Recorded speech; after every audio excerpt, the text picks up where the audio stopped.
What's going on there, YouTube, and welcome back to another comic book video. Okay, guys, so we are basically going to do a full story video. A full story video is when I basically sit down and combine a bunch of videos together into one big video. Now, with that being said, though, today's full story video is going to be over the Hellfire Gala event. Now, when it comes to the Hellfire Gala event, it was basically a very strange crossover that was done by Marvel. And honestly, I like it because what it did was it was basically the mutant race throwing a party and inviting humans to this party. Now, not every single human, only the important ones from the countries around the world. But either way, it was a way for the mutant race to show what their nation has done in the short period of time of being a nation. And on top of that, what they have planned down the road. Also, this was also Jonathan Hickman's last crossover that he basically worked on when it came to the Hellfire Gala event. Like after this right here, he did one more X-Men story, Inferno, and then he left completely. But also, it was him kind of passing off the X-Men titles to the writers that he had worked with to hopefully see the writers being able to continue on what he made when he came back to Marvel to rework the X-Men world. With that being said, though, the Hellfire Gala event was only 10 chapters long. I want to say it was 10 chapters long. Could have been 11. Either way, though, it did use all the X-Men books. So Excalibur, X-Factor, X-Men, Marauders, Wolverine, X-Force, and the list goes on because there were 10 different X-Men books that were used to tell this story. Way of X as well, too. And also Hellions. Either way, though, this is the Hellfire Gala event full story video. I do hope you enjoy.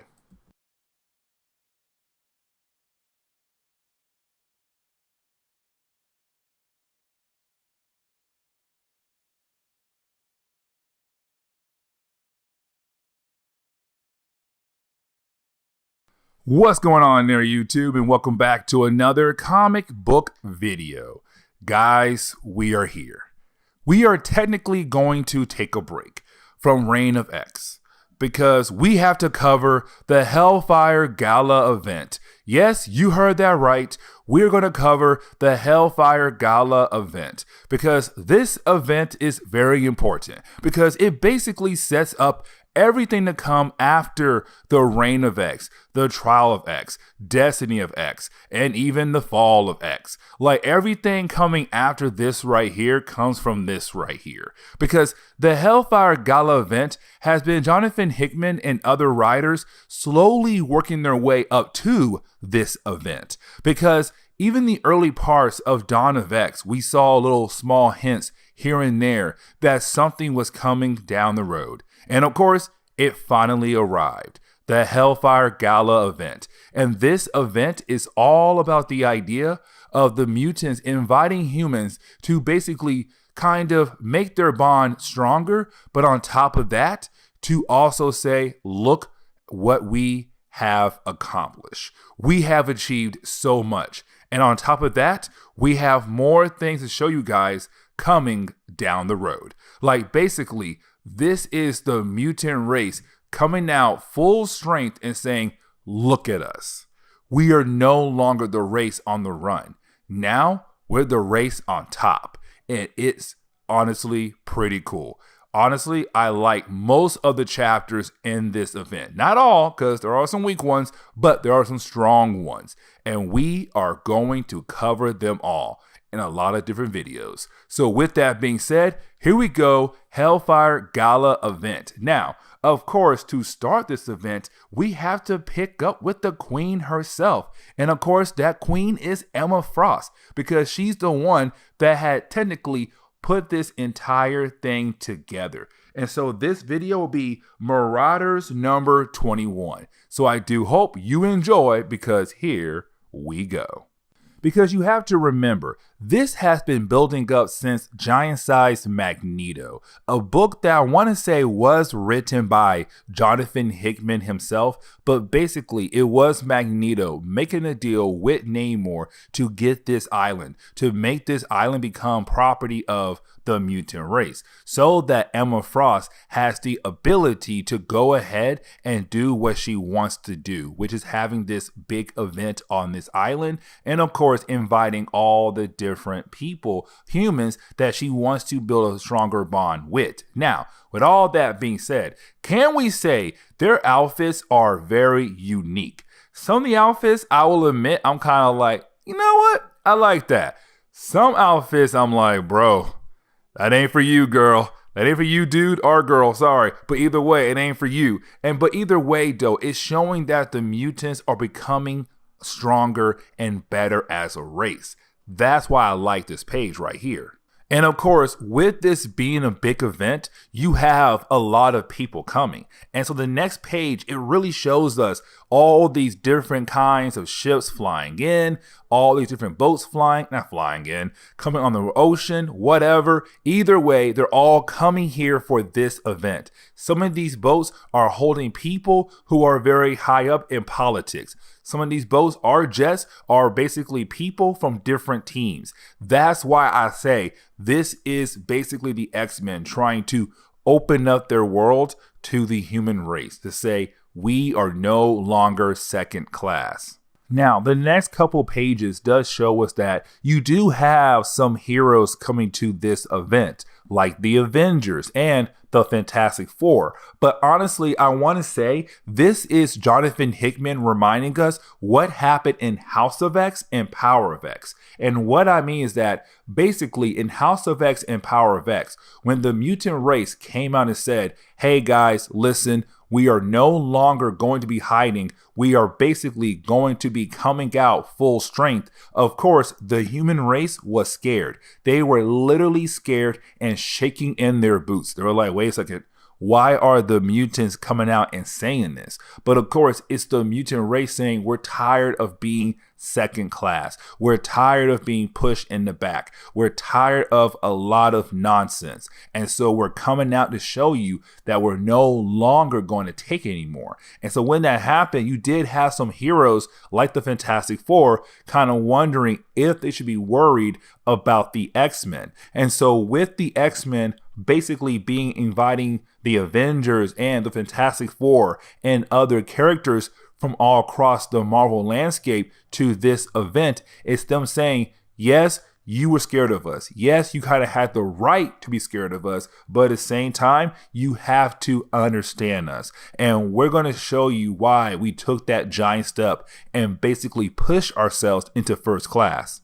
But this event is not just basically, people who are heroes are in politics. You even have people who are actually trying to bring down the mutant race, or basically they're bad guys in some kind of aspect, like Dr. Doom. This dude walks in like, I'm here, Dr. Doom. This party sucks because 1, I didn't throw it, and 2, you're all lame. But either way, it's Dr. Doom being there. And this is showing that the mutant race is really trying their best to show not just people in politics, not just the heroes, but also the villains. They're trying to show everyone that they accomplish a lot of different things. And honestly, when it comes to Dr. Doom in this entire event, and even after this event, it really shows like, hey, Dr. Doom is somebody hard to impress. But if you do impress Dr. Doom, then of course you have done something great. And of course, that great will come very soon. Now, we also do get reminded about the Fantastic Four and X-Men crossover that was done earlier in the Dawn of X era of X-Men comics.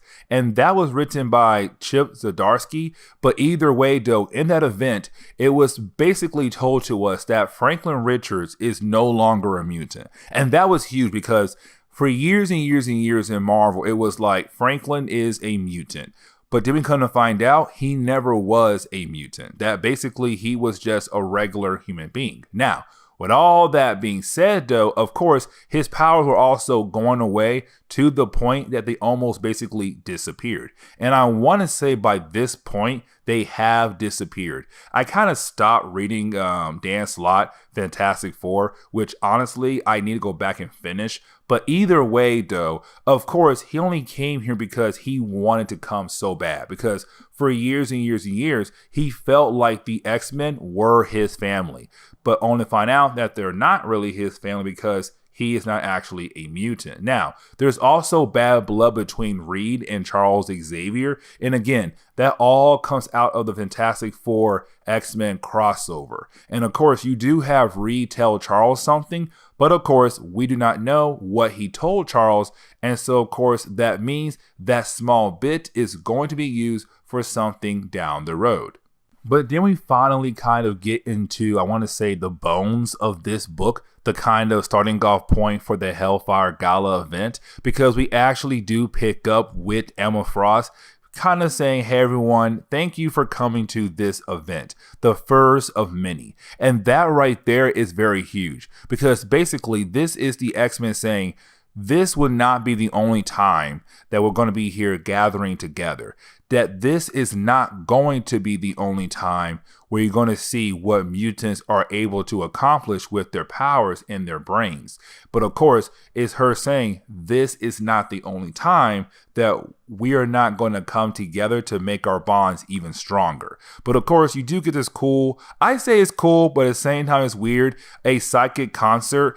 Because you do have this mutant being able to play music, but then you have all the psychics kind of connect their minds with the musician. So like, it's a weird psychic concert that most people join, except the bad guys are like, oh, this is trash. This is horrible. Like Doctor Doom again. But either way, though, you basically have a psychic concert to kind of start this event off. And on top of that, you also have some gambling going on. Like, yeah, gambling is happening at this event, which honestly, I'm not surprised. It's Iceman, Ben Grimm, and a few other characters.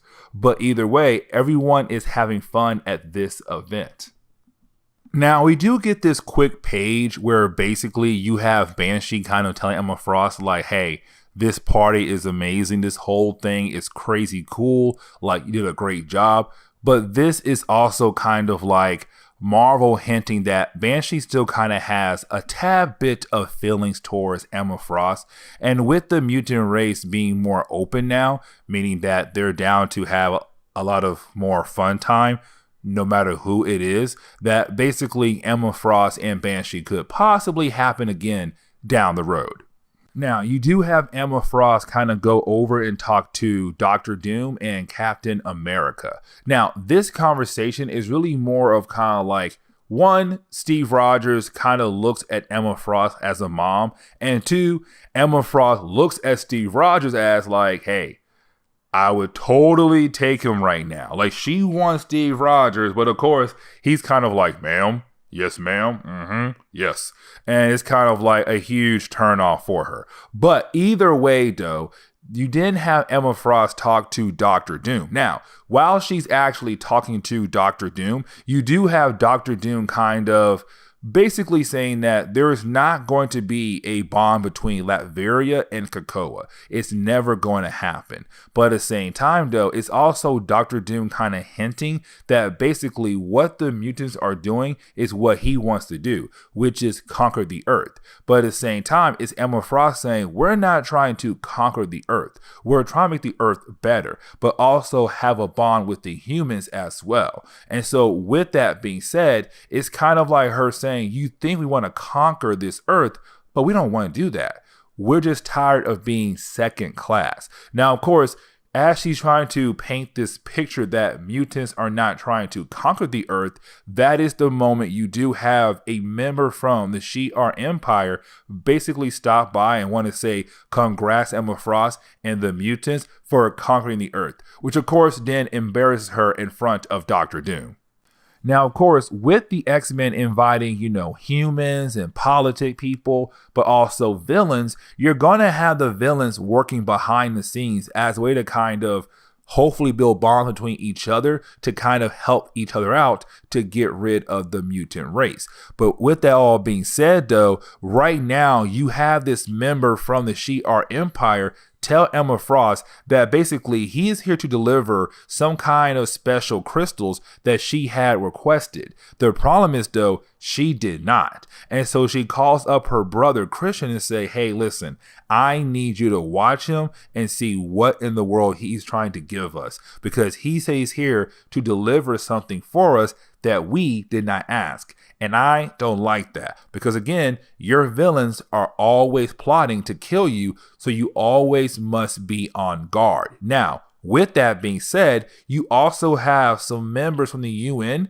talking to the ambassador from the UK, which of course is still trying to remove Bessie Braddock from being Captain Britain, but on top of that, also get rid of mutants. And so again, like I said, this event is trying to build bonds between everyone. But of course, you have villains there who are trying to play behind the scenes to hopefully kill off the mutant race. Now, we actually do pick up with some members from the Verendi group. Is it Verendi or Vendi? But basically, they're kind of like the main bad guys of the Marauders book. And matter of fact, they're kind of like the new evil version of the Hellfire Club in Marvel Comics. With that being said, they have been trying to take over Manipur, and Marauders have been trying to kind of kick them out. Now, with all that being said, one of the characters named Will, oh my gosh, guys, I am going to probably mispronounce his name so badly, but Will Hermina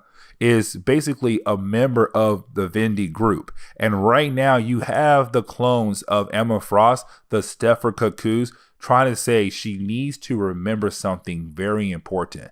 And so they actually help her remember something very important by using their psychic abilities.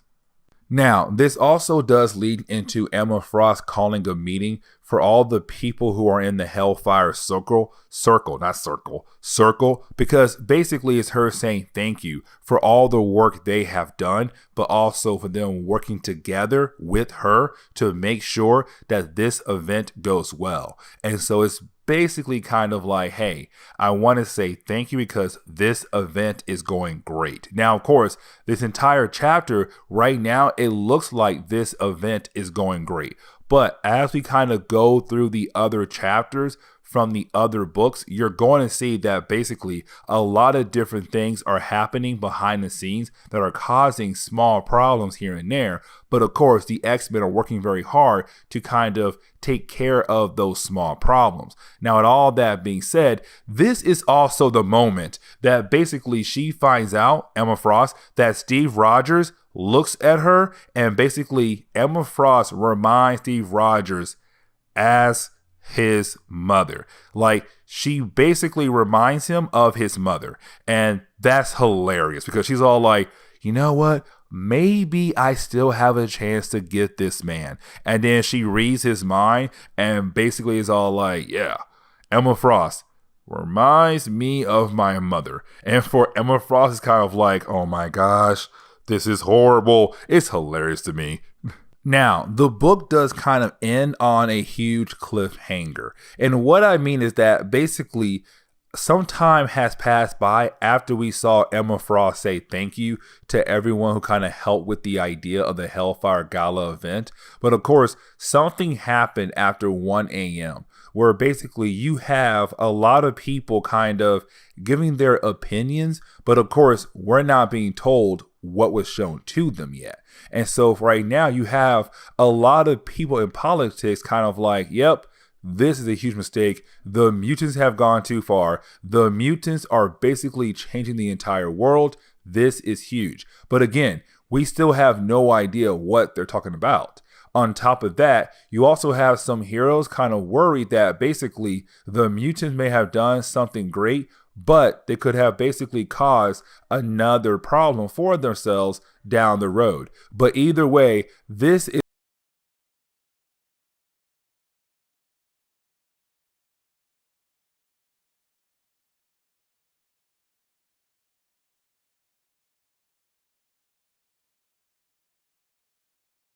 What's going on there, YouTube, and welcome back to another comic book video. All right, guys, so we are basically going to continue our coverage over the Hellfire Gala event. Now, this event was done by Marvel to kind of do something a tad bit different for the X-Men characters. Because basically, the X-Men have been trying to not take over the world, but to show the world that mutants could be a great thing for the world. And basically, so far, they have. Now, of course, the Hellfire Gala event was put together by Emma Frost. Because, like I said, it's her and the rest of the mutants just trying to show the world what mutants have done and what they're going to do down the road. Now, with that being said, Emma Frost and the mutants had invited a lot of different humans. So basically like Fantastic Four, the Avengers, even J. Jonah Jameson. But you also have some bad guys also been invited like Doctor Doom. But of course, again, it's just the mutants trying to show the world that mutants are not bad. On top of that, it's mutants trying to build a stronger bond with the human race. Now, with all that being said, the Hellfire Gala event was kind of done a little bit different. And what I mean is that it does use all the different X-Men books at this time, but each book basically focuses on that team and kind of tell us what that team was going through while this event was going on. And so, for example, we're going to cover X-Force. And X-Force is basically following the X-Force team because for this event, they were technically kind of like the security for the event to make sure that everything runs smoothly. But of course, with us kind of following X-Force, it gives us a chance to see how some people are acting behind the scenes, especially the bad guys who of course want to get rid of mutants. And so here we are with X-Force. And I want to say this is X-Force number 21. But either way, guys, or no, number 20. But either way, though, guys, here is X-Force number 20. And let's see how X-Force had to deal with the Hellfire Gala event. Now, when it comes to Chapter 2 of the Hellfire Gala event, we actually do pick up with Kid Omega. Now, this is the moment where you have Kid Omega actually have a run-in with Iron Man. Now, this actually happened in the last chapter, but I did not cover it, and only reason why because I felt like that moment or this moment would be better for the X-Force video rather than the Marauders video, because also it was very brief. But basically, you had Kid Omega confront Iron Man because Iron Man did not use one of the Krakoan gates. Remember, the Krakoan gates are basically a way for a mutant to travel across the world or across the universe, to be more exact, as long as there are flower planted and where you're trying to go to. Now, with that being said, though, everyone else who wasn't human was using those gates to actually arrive to this island, except some did take boats or jets. Now, Iron Man used his Iron Man armor, and that right there kind of made Kid Omega a tad bit mad. On top of the fact that Iron Man is wearing some kind of sunglasses that basically protects him or protects his mind from psychics, something that Kid Omega does not like because they had a big rule. You may not wear anything that can basically block psychic powers at all. But of course, Iron Man did. And the reason why, because Iron Man is telling Kid Omega, dude, my mind is holding top secret information. It will be the worst thing possible if I basically walk in here with no kind of protection and let you guys read my mind. Also, you have Kid Omega try to think that he's actually on Iron Man's level. And what I mean is that it's Kid Omega thinking that he's just as smart as Iron Man or even Reed Richards, where you have Iron Man basically put Kid Omega in his place by saying, no, you're not. Like, comparing our minds, I'm in college and you're still in elementary school later. And you have Iron Man just walk away. We do pick up with Wolverine, and right now you have Wolverine basically picking up where one of the plot lines left off at in our last video, where basically you had some members from the S.W.O.R.D Empire appear at the Hellfire Gala event and told Emma Frost that they have basically brought a bunch of diamonds to give over to her, that apparently the Marauders or Emma Frost had asked for this huge amount of diamonds. The problem is though, Emma Frost did not. And so Wolverine is making sure that nothing kind of sketchy is going on. And so basically those diamonds are being moved onto the Marauder ship to be taken back to COPPA. Because remember, the Hellfire Gala event is not taking place on the main island of the mutant race. Matter of fact, it's taking place on an island that Magneto got from Namor. And of course, Emma Frost is using that island for this event. Now that is the moment where we basically do pick up with Domino right now, telling us that she sees some members or ambassadors from Terra-Verde. Now, Terra-Verde is a country that actually first appeared back in the early days of Fantastic Four for a different villain, but when it came to Marvel Comics in the, well, present time, basically it was a country that appeared in the earlier books of X-Force, and they had a deadly virus, not really deadly, but a virus that was going around and kind of turning their people into plant-like creatures. Now, Beast was kind of able to kind of give them a cure, but then Beast felt like it would be better to use that virus as a way to kind of control the people there for different reasons. Like, for example, that country was about to break their deal with COPPA. And then, of course, it magically changed. On top of that, with this Hellfire Gala event having different ambassadors from different countries all over the world, is Beast going to use these people who are basically being controlled by Beast right now to kind of be spies on other ambassadors to gather information. And of course, it's a very horrible thing to do because these people do not have any control over their body. On top of that, it could lead into a lot of international incidents down the road. But it's Beast thinking that he's so intelligent that nothing bad is going to actually happen.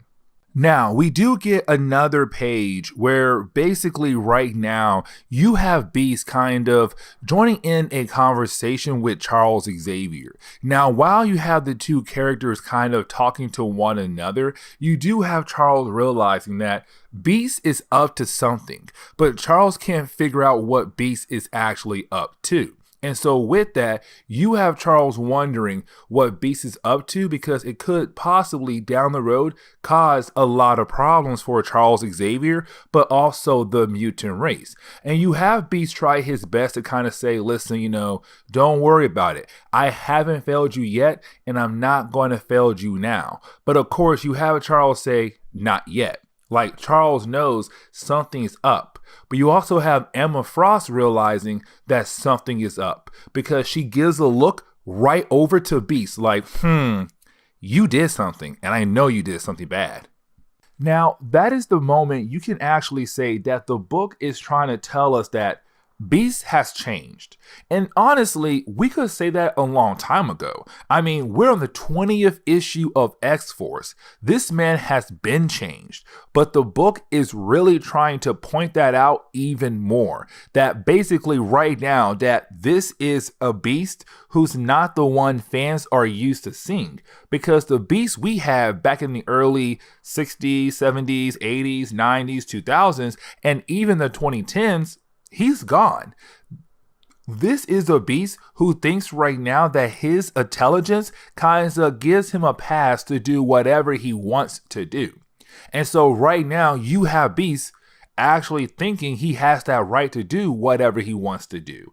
And of course, it's a lot of bad things. Now, you have Sage call up Beast to basically tell him that things have changed. His virus are doing different things that they were not planned to do.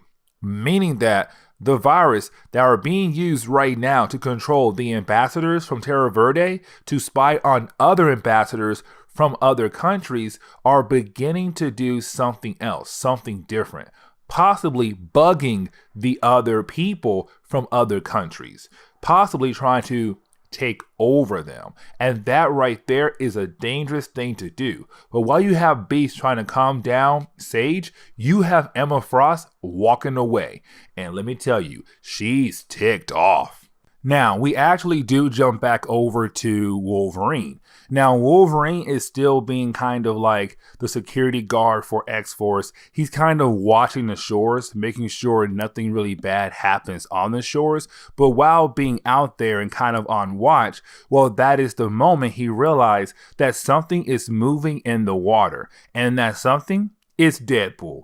Yes, Deadpool has arrived at the party. Now, this is Deadpool kind of upset that he was not invited because Deadpool says he is a mutant. He should be allowed to be on the island. He should have been invited because he is a mutant. But you have Wolverine remind us fans and also Deadpool that technically he's not a mutant, he's a mutate, basically meaning that his body was altered to kind of bring out an ability of his. But sometimes I know Marvel kind of goes back and forth on the idea if Deadpool is a mutant or not. But either way, it does lead into Wolverine fighting against Deadpool. And they do fight for a good few pages. And you have Sage wondering if she should basically send in Domino to kind of help deal with Deadpool.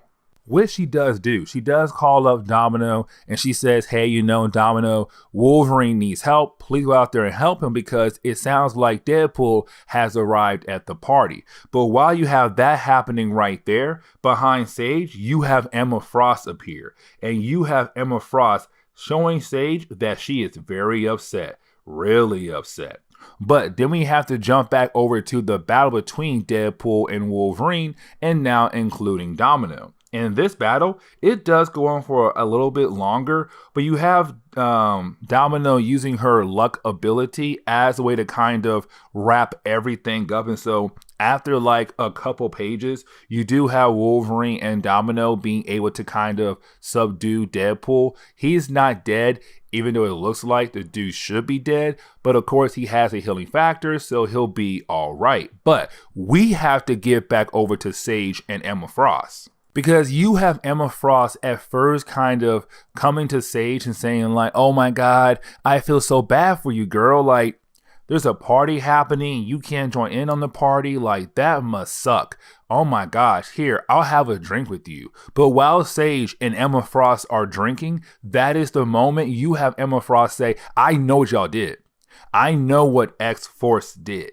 That basically you guys are controlling Terra-Verde with that virus that Beast had basically made or reusing again in a different way. But either way though, with y'all using that virus right now, basically controlling people, if that gets out, it's not bad for us just for one night.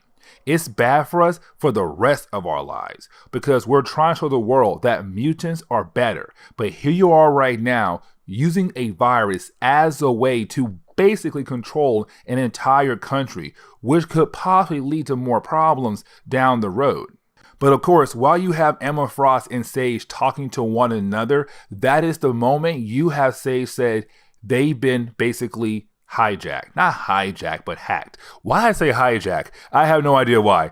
Sorry guys. Either way, they've been hacked. She said, oh my God, someone hacked our system. And basically, they took over the Terra-Verde virus that Beast and X-Force was using. Meaning that now the virus is no longer in their control. The virus is about to do some crazy things here and now. And of course, if this virus gets out and everybody finds out at this party, it is going to be really, really bad for the X-Men and of course the mutant race. And of course you have Emma Frost say, listen, don't worry. If things do pop off, yes, we're doomed.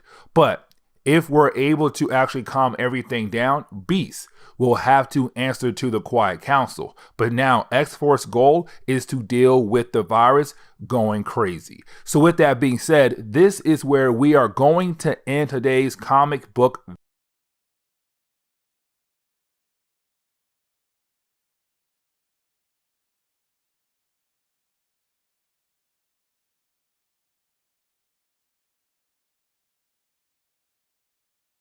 What's going on there, YouTube, and welcome back to another comic book video. Okay, guys, so we are basically going to continue our coverage over the Hellfire Gala event. Now, this was an event that Marvel did as a way to kind of basically say that mutants are tired of being messed with. They're tired of being looked at as like a secondary race, a race that no one should care for. And so basically, the Hellfire Gala event is a way for mutants to show humans what they were actually able to accomplish when humans leave mutants alone and mutants are able to actually work together. All that right there is very huge. Now, the Hellfire Gala event was put together by Emma Frost for those reasons. On top of that, her other reason is that she still wants mutants and humans to work together, to be a united force. And of course, that goes all the way back to what Charles Xavier has been trying to do ever since he made the X-Men. It's just now the way to get there is a tad bit different. Now, with all that being said though, of course, the Hellfire Gala event is using all the different X-Men titles. So like Hellions, X-Force, X-Factor, X-Men, all the different titles. But of course, each book is used as a way to kind of say, we're going to focus on these characters and see how this event actually affect those characters. So for example, our last video focused on X-Force, and they were basically a security team for the Hellfire Gala event, and they had to deal with a lot of different things. And so that's why I say each book is a tad bit different. And that's why I kind of like this entire crossover. Now, with all that being said though, of course, now we pick up with the Hellions. Now, to me personally, the Hellions are a great team. I love this team a lot. Like, if I could rank all the different teams we had at this point in Marvel Comics, Hellions would probably be on top. Now, with all that being said, this book is more of kind of like, what would happen if a group of mutants were not able to actually attend this event? Because even though the Hellfire Gala event is being run by the mutants, not all mutants were invited. Not all humans were invited. Only key mutants and key humans were invited to this event. And so, of course, when it comes to the Hellions, only a select few were actually offered the chance to come to this event. Some others were not. And so that is what Hellions number 12 is all about. So let's go ahead and dive in.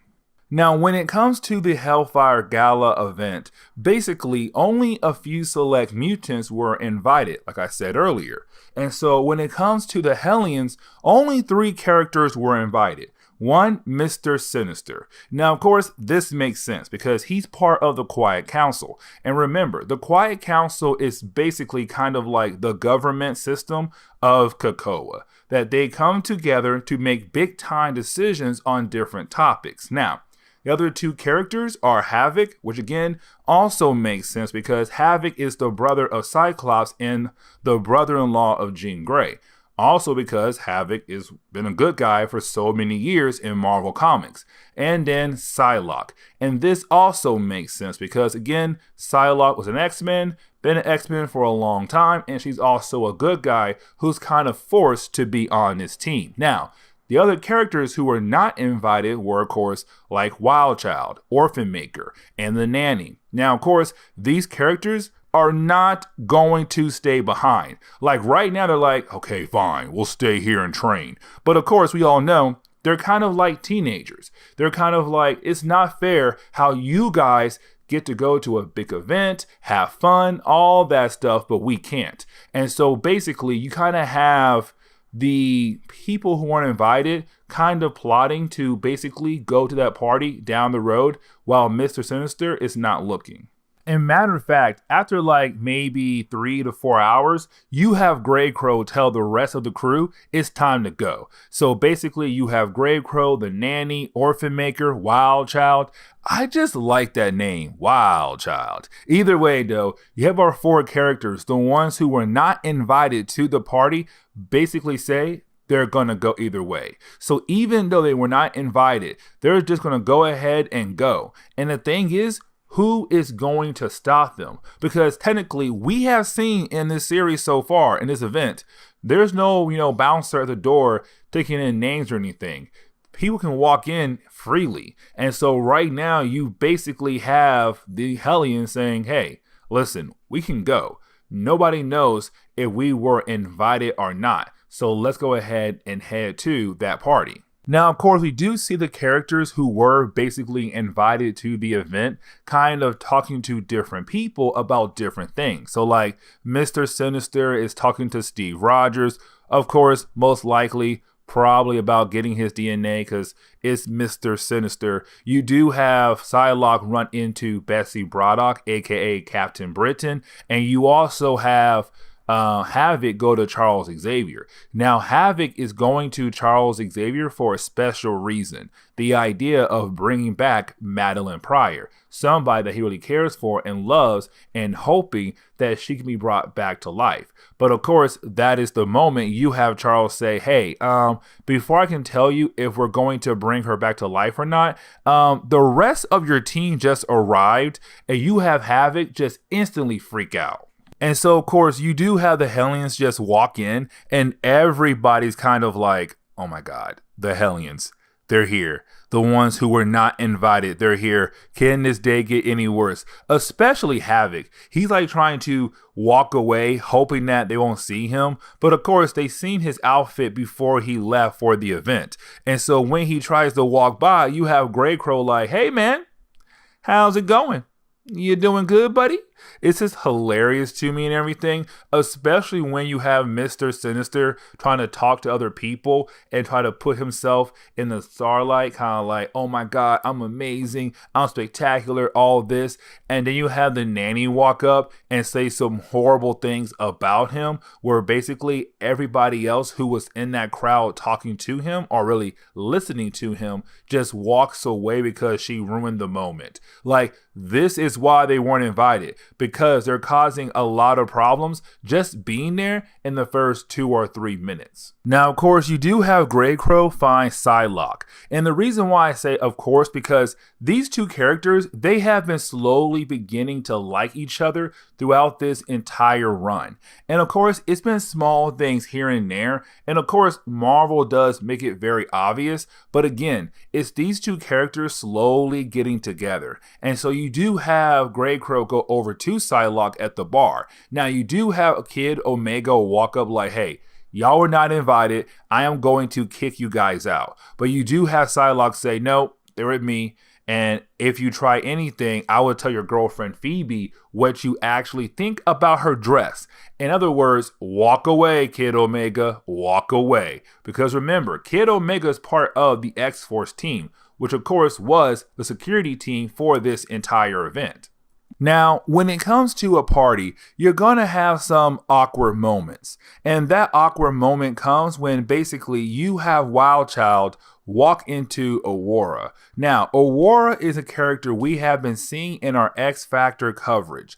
Another team on Krakoa that basically goes around and investigates different things that happen on the island, especially murder. Now, that being said though, Aurora was one of those X-Men characters that first appeared back in Chris Claremont days.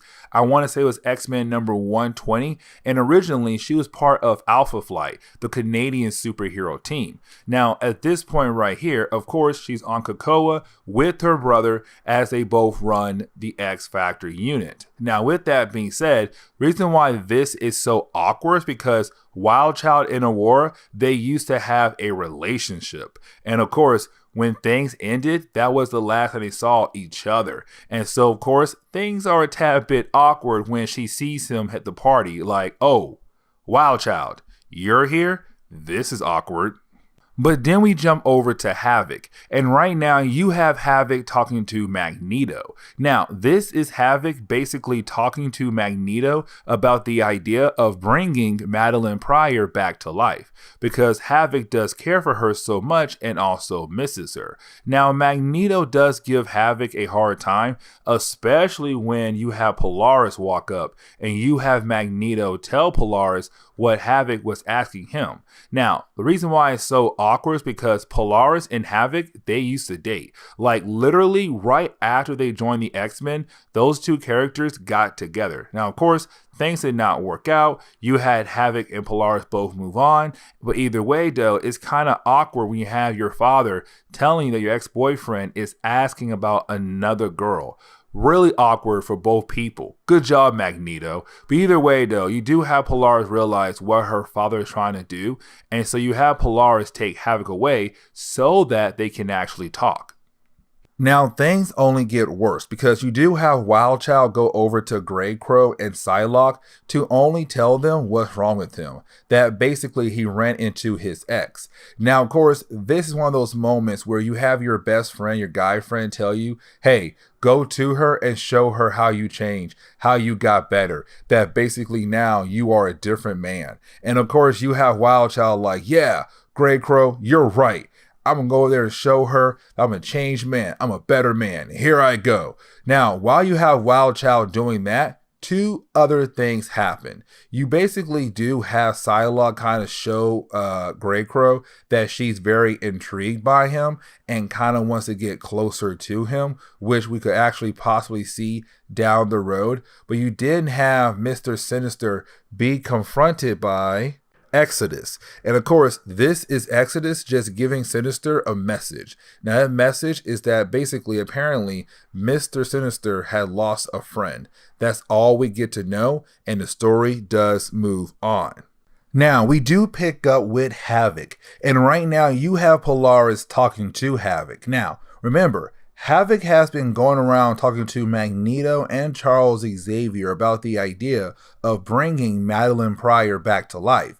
Now, of course, the Quiet Council basically already had a meeting a while back, and they already said no. And so this is really Havoc more kind of begging and hoping to change their decision. But of course, it's kind of like, no, man, they're not going to do that for a lot of different reasons. And you have Polaris being that good friend to Havoc and trying to help him understand that basically they're not going to do that. There has to be a good reason why they're not trying to bring back Madeline Pryor. But of course, it's her saying maybe you should move on.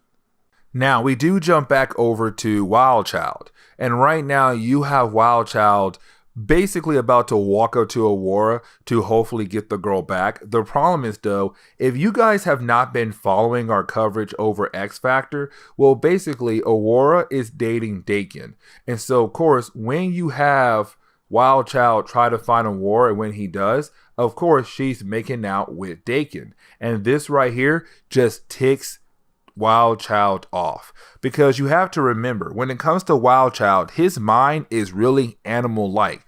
And of course, some animals, they do fight against each other for being the leader, but sometimes for a lady. And so this is Wild Child wanting to fight against Daken, thinking that if he wins against Daken, that basically he'll get Aurora back. But of course, you do have Grey Crow jump in. Now, of course, with Wild Child going crazy, and you also have Orphan Maker, I want to say he's drunk, and the nanny also kind of crazy, you do have Magneto and Magic having no choice but to kick out literally almost all the Hellions just to keep the party going, because Emma Frost wants this entire event to run smoothly. And so that means that basically, if you have some mutants causing drama right now, kick them out. And of course, the Hellions were kicked out.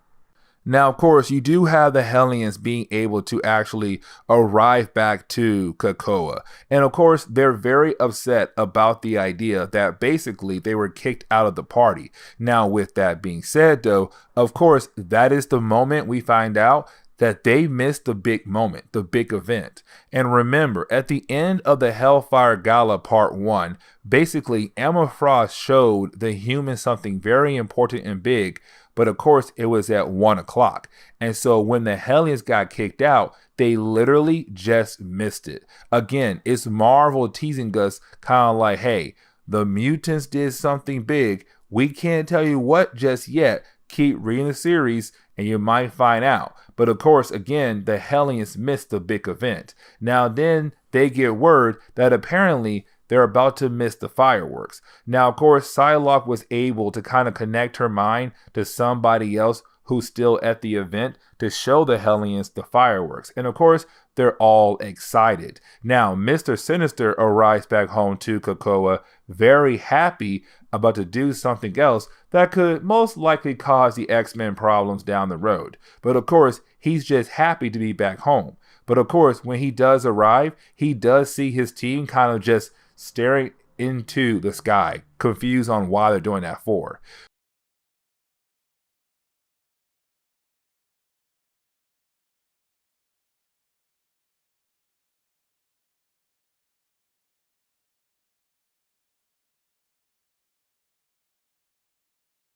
What's going on there, YouTube, and welcome back to another comic book video. Okay, guys, so we are basically going to continue our coverage over the reign of X era of X-Men comics. And matter of fact, we took a small break. And actually, we're still on that break because we're covering the Hellfire Gala Event. Yes, and this is part 4.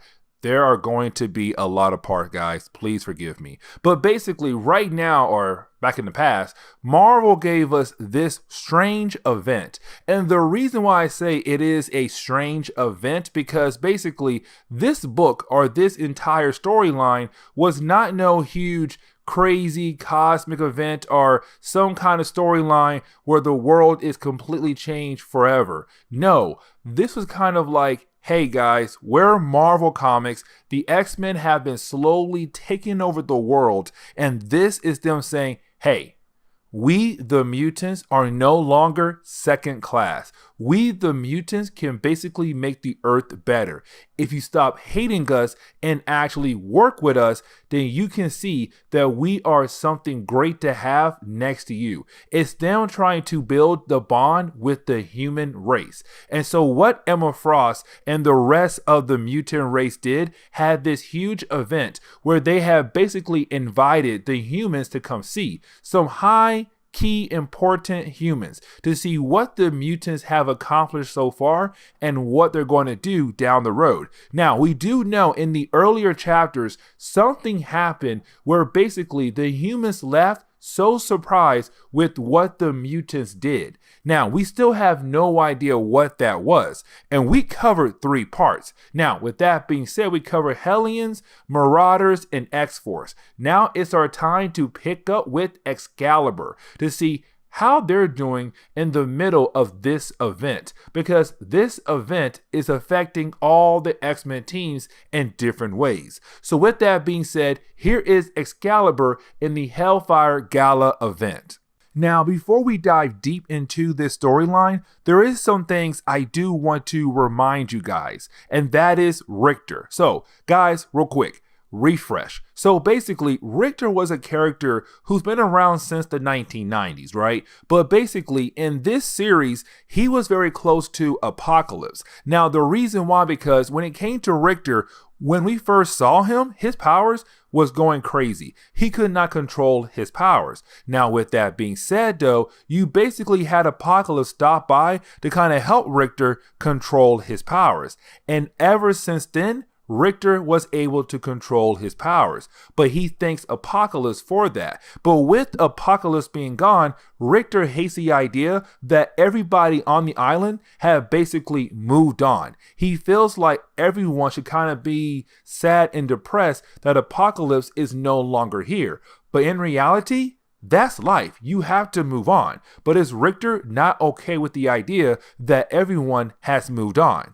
And so to Richter, he feels like everybody has just forgotten Apocalypse, that no one cares that Apocalypse is gone. But again, that's not the case. It's just that everyone had moved on. Now, of course, you do have some people who actually do feel like Apocalypse did a great thing, but at the same time, you do have some people who feel like Apocalypse did nothing good for the nation. Now, with all that being said, Richter does run into Shatterstar. Now, this is very important because these two characters do have a small past with one another, of course, saying that they are basically exes. Now, of course, Richter is not really happy to see Shatterstar, and Shatterstar is kind of like, hey, Richter, give me a second chance. But of course, Richter does not want to give him that second chance, and so you have Richter step away, as of course, you do have his dear friends, Excalibur, kind of watch over him to make sure that he stays far away from Shatterstar. Now, the next page is really more of a celebration for the new X-Men team. And what I mean by that is basically when it came to X-Men comics, once you had Jonathan Hickman take over, you had a lot of different X-Men teams.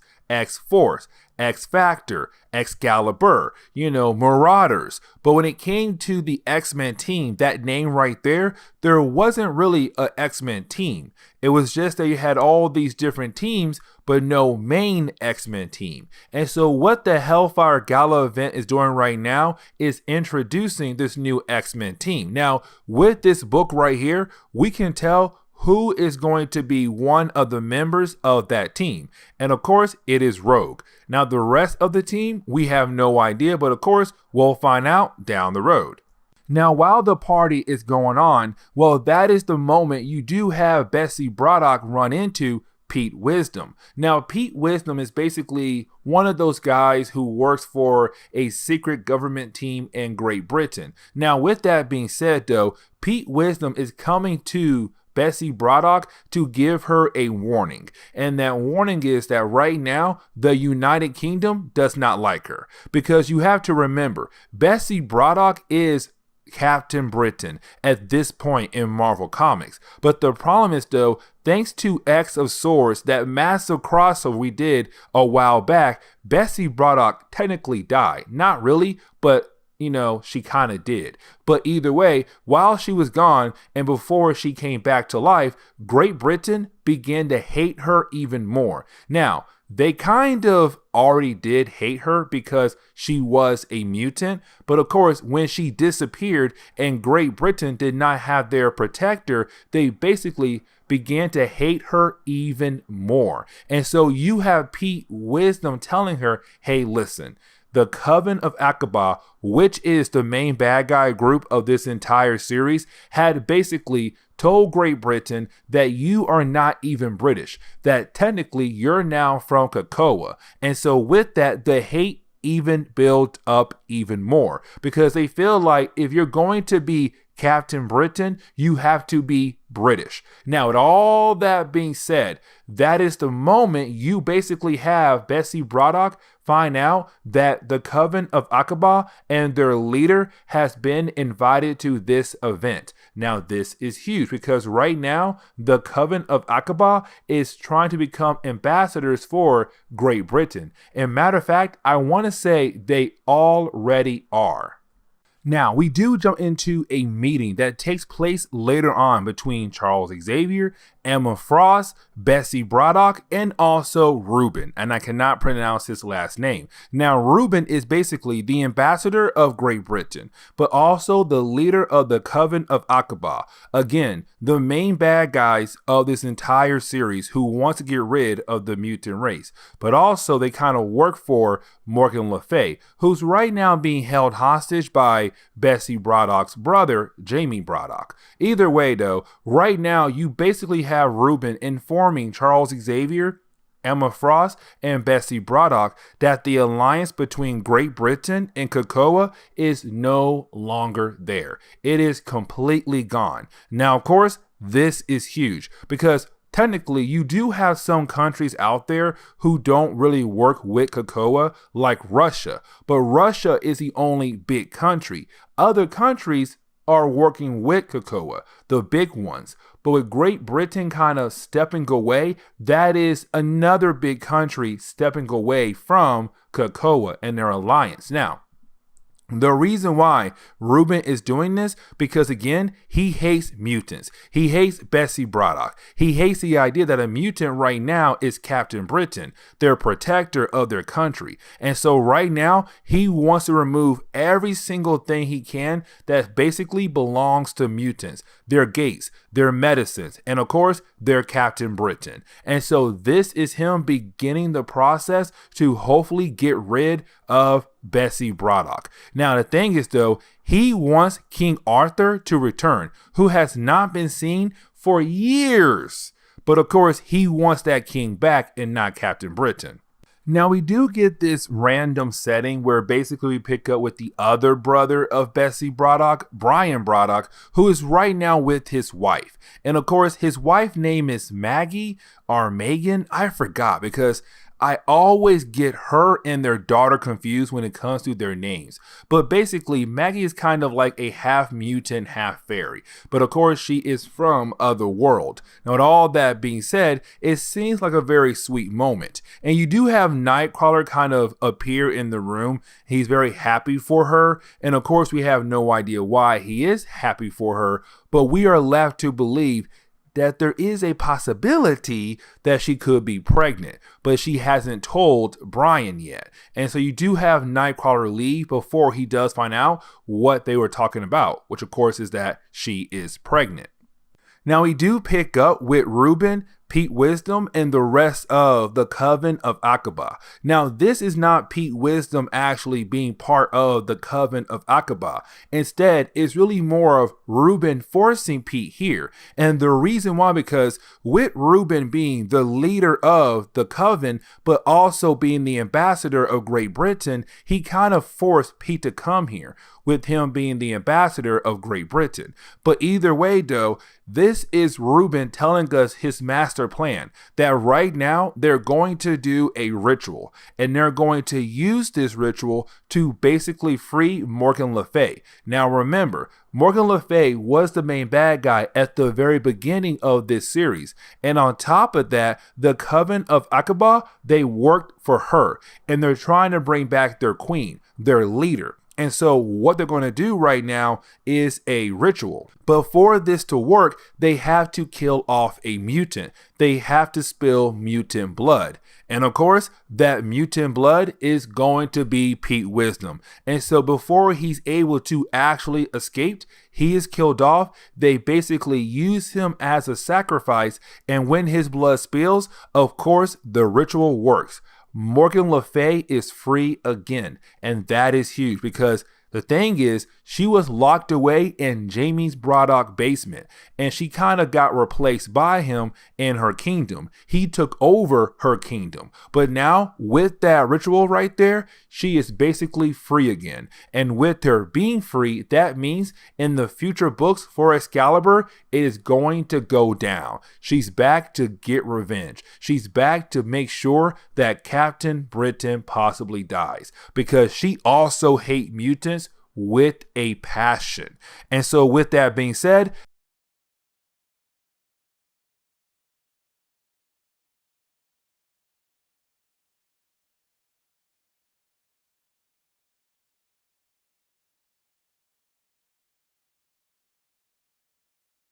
what's going on there, YouTube, and welcome back to another comic book video. Okay, guys, so we are going to continue our coverage over the Hellfire Gala event. Now, with that being said, when it comes to the Hellfire Gala event, it is basically an event that Marvel did a couple years ago, where basically you can say it's the X-Men and the mutant race telling the world in Marvel Comics that they're no longer second class, that now they're first class. Now that right there is very huge. Now the reason why, because over the years in Marvel Comics, the X-Men and the mutant race have been hated on by humans. But when they became a nation, their main goal was to show the world that basically mutants can help the world be better. And so this event, the Hellfire Gala event, which is basically a party that the mutant race is throwing, is they invited humans to this event to say, look at what we have accomplished in our short period of time of being a nation.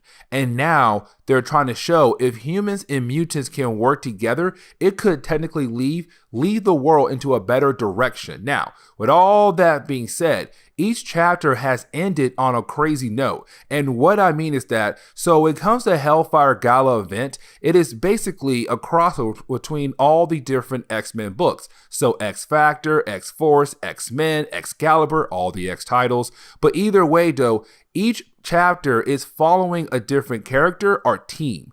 But either way, though, it's kind of like, how did this event affect the team? And what's to come to that team after this event? So like, for example, Excalibur, the last thing we covered, they had to deal with the idea that Great Britain is no longer having an alliance with COPPA anymore. On top of that, Morgan Le Fay is coming back.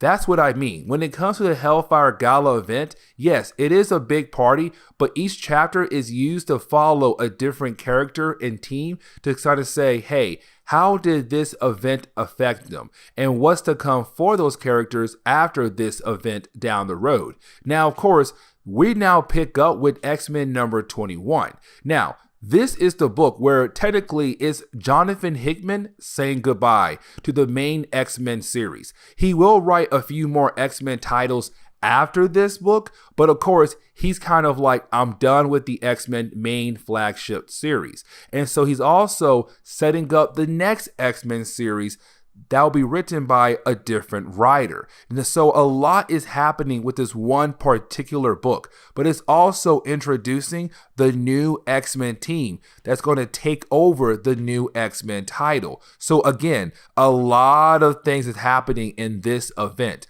But like I said earlier, when it came to each chapter of this event, something big happened where the humans leave and they're very upset. They're mad about the idea of what mutants did. The problem is, though, we have no idea what the mutants did to tick off the humans. But we're getting very close to finding out what they did with this chapter and the next one. So here is part 5 of the Hellfire Gala event. X-Men number 21, Jonathan Hickman's last book. Now, the opening of this book actually picks up with Namor. And this is Jonathan Hickman reminding us that two things. One, Namor is a mutant. On top of that right now, it's also Hickman reminding us that when it comes to Namor, Namor looks at Charles Xavier and Magneto as frauds. And what I mean is that because Magneto and Charles only have an island to call their own for their nation, for him, they're not true rulers. And for Namor, he is a true ruler because all the oceans on Earth belong to him. And that is 70% of the Earth. And so basically it's him saying, look, you may think that you're great like me, a great king or a great leader, but you're not. You're frauds. And his Namor also telling Charles Xavier and Magneto that if he was able to come to the Quiet Council, other members of the Quiet Council would quickly give him a seat or give them their seat. And so basically it's Namor telling Charles Xavier and Magneto that if they want to form an alliance, they need to be better. They need to show him that they actually mean a whole lot more than what they do right now, which is just an island. And so that is why I say it's Jonathan Hickman giving us hints what's to come in this book right here, but also the next one, because he has been kind of playing around with Namor this entire series with Magneto as well. Because again, it's Charles Xavier and Magneto wanting to form an alliance with Namor, but to form that alliance, they have to do more, which they are going to do very soon. Now, of course, later on that night, we do have Cyclops and Jean Grey announce to everyone in the party it's time for their big reveal. Who is going to be the new X-Men team? Now, of course, like I said earlier, in the earlier chapters of this event, we saw that Rogue was one of the members who was selected to be an X-Men member. So, of course, we already know that Rogue is going to be on that team. But the question is, though, who are the rest of the characters that are going to join this new X-Men team? And so basically you have Jean Grey use her powers to connect the minds of all the mutants, but also the humans at the party as well, to get ready for the big reveal. Who is going to be on the new X-Men team? And so honestly, this is a huge thing because you have other characters who are not mutants, who are not on the X-Men. So like the Human Torch and Doctor Strange, very eager to see who is going to be on this new X-Men team.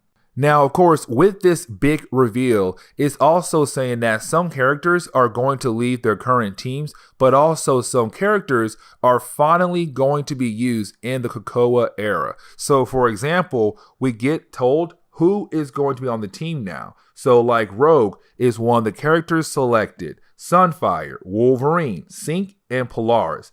Those are your new X-Men team members. Rogue, Sunfire, Wolverine, which is honestly X-23 Wolverine, Sync, and also Polaris, which honestly, this makes for a very interesting team, but the rest will be Cyclops and Jean Grey.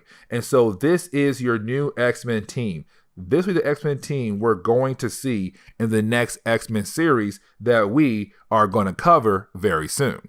Now, we do get a page where basically we do see Emma Frost meeting up with some characters who are from a city that is nameless. And the reason why it is nameless is because no one knows about this city. Like, no one in the world knows about it except Emma Frost, which honestly kind of scares me. But either way, though, it's Emma Frost coming to them and saying, hey, listen, I will keep your little area secret, but I only want one thing from you. And of course, it's something called the Karakatuka. And I really hope I pronounced that correctly. But of course, she wants what's inside the box, not the box itself, what's inside the box. But apparently these characters are very surprised she knows about it and wondering, does she know what she's asking for could be very dangerous? Emma Frost doesn't care. She wants it now. Now, this next moment is kind of funny because it's Cyclops, no lie, running into Kevin Feige. I really feel like it was Marvel saying back then, don't worry guys, we're going to bring in the X-Men very soon to the MCU. Just give me a little bit more time. They'll come very soon, I promise you. But of course, we all know it's going to be a couple more years. But either way, though, this is the moment where you have Kevin Feige kind of ask Cyclops, what's your story? Now, at first, it's Cyclops telling Kevin, well, I was a kid who had no dreams. But then I ran into Charles Xavier, who gave me dreams. We had hope that we could make the world better. Now, of course, the way we tried it first was not going to work. It was imperfect. It was not going to change the world. And so Charles, me, and the rest of the mutants had to look at the world in a different way on how we can technically change the world for the betterment. And so it's him saying, I finally realized how I can change the world, how I can make the world better. And this is what I did. This is what we did as a nation. And so I hope you enjoy the party because we're showing you we are going to change the world for the betterment of the future.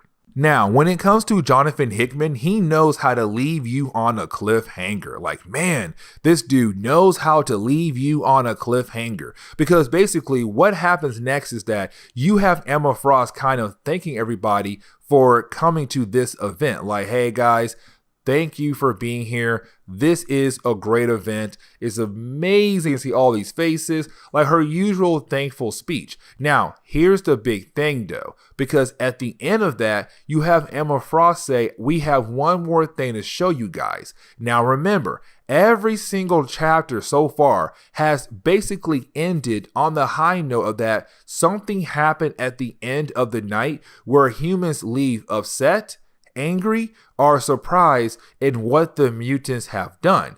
The problem is though, so far, what we have covered, we still have no idea what they did. And this book right here still will not tell us what they did. But it is Hickman saying, read the words one more time to kind of get an idea what the X-Men have done. Because Emma Frost says it's time for us to expand. And you're kind of like, excuse me, expand?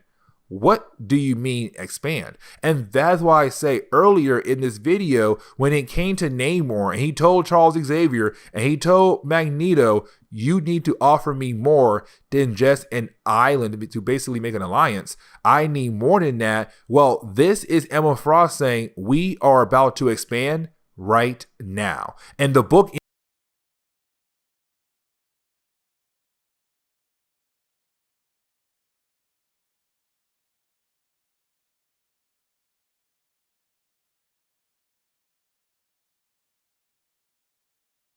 What's going on there, YouTube, and welcome back to another comic book video.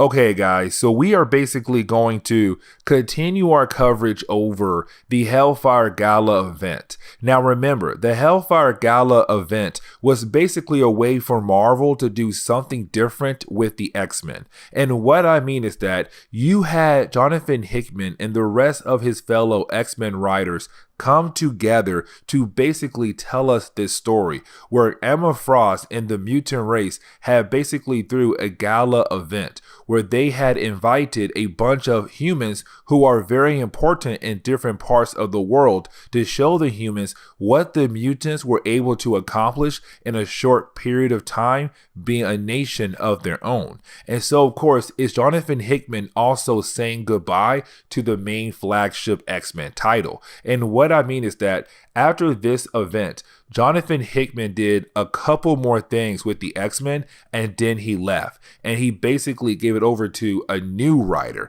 And that new writer will be the one to kind of take over the leadership role for the X-Men books. Now, with that being said, it will be Gary Dugan who's going to take over the X-Men title leadership for the time being after this video right here, or really starting with this video right here, because we covered X-Men number 21 in our last video, and now we're going to cover planet-sized X-Men.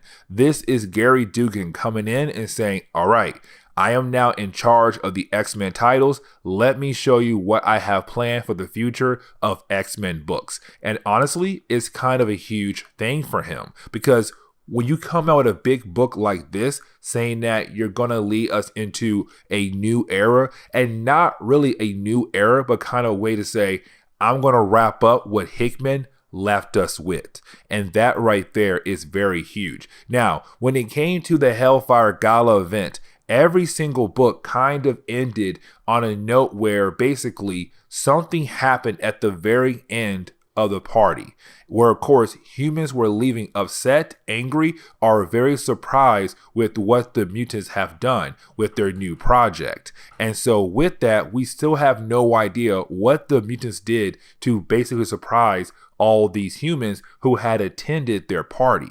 And so when it comes to planet-sized X-Men, it's going to show us what did they actually do? What did the mutant race accomplish that was so big, so crazy that a bunch of humans were very surprised but angry, but also kind of like they want to see what's next for the mutant race. And so here is planet-sized X-Men number 1.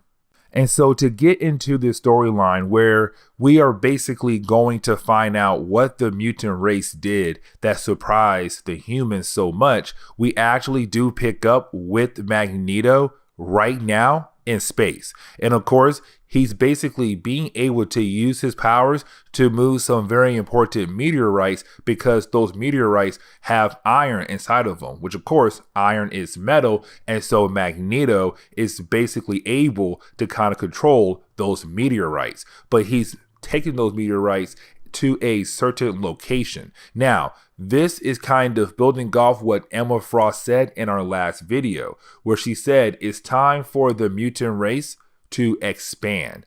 And of course, that right there is very important. Why did Emma Frost say expand? Why is Magneto in space? Why is this book called Planet-Sized X-Men? It all comes together. But on top of that, we have to remember that when it came to Namor, Namor told Magneto, if you want to build an alliance with me, you have to give me more than just an island for support. I want to see the mutant race be something big. And of course, this is the mutant race becoming something big.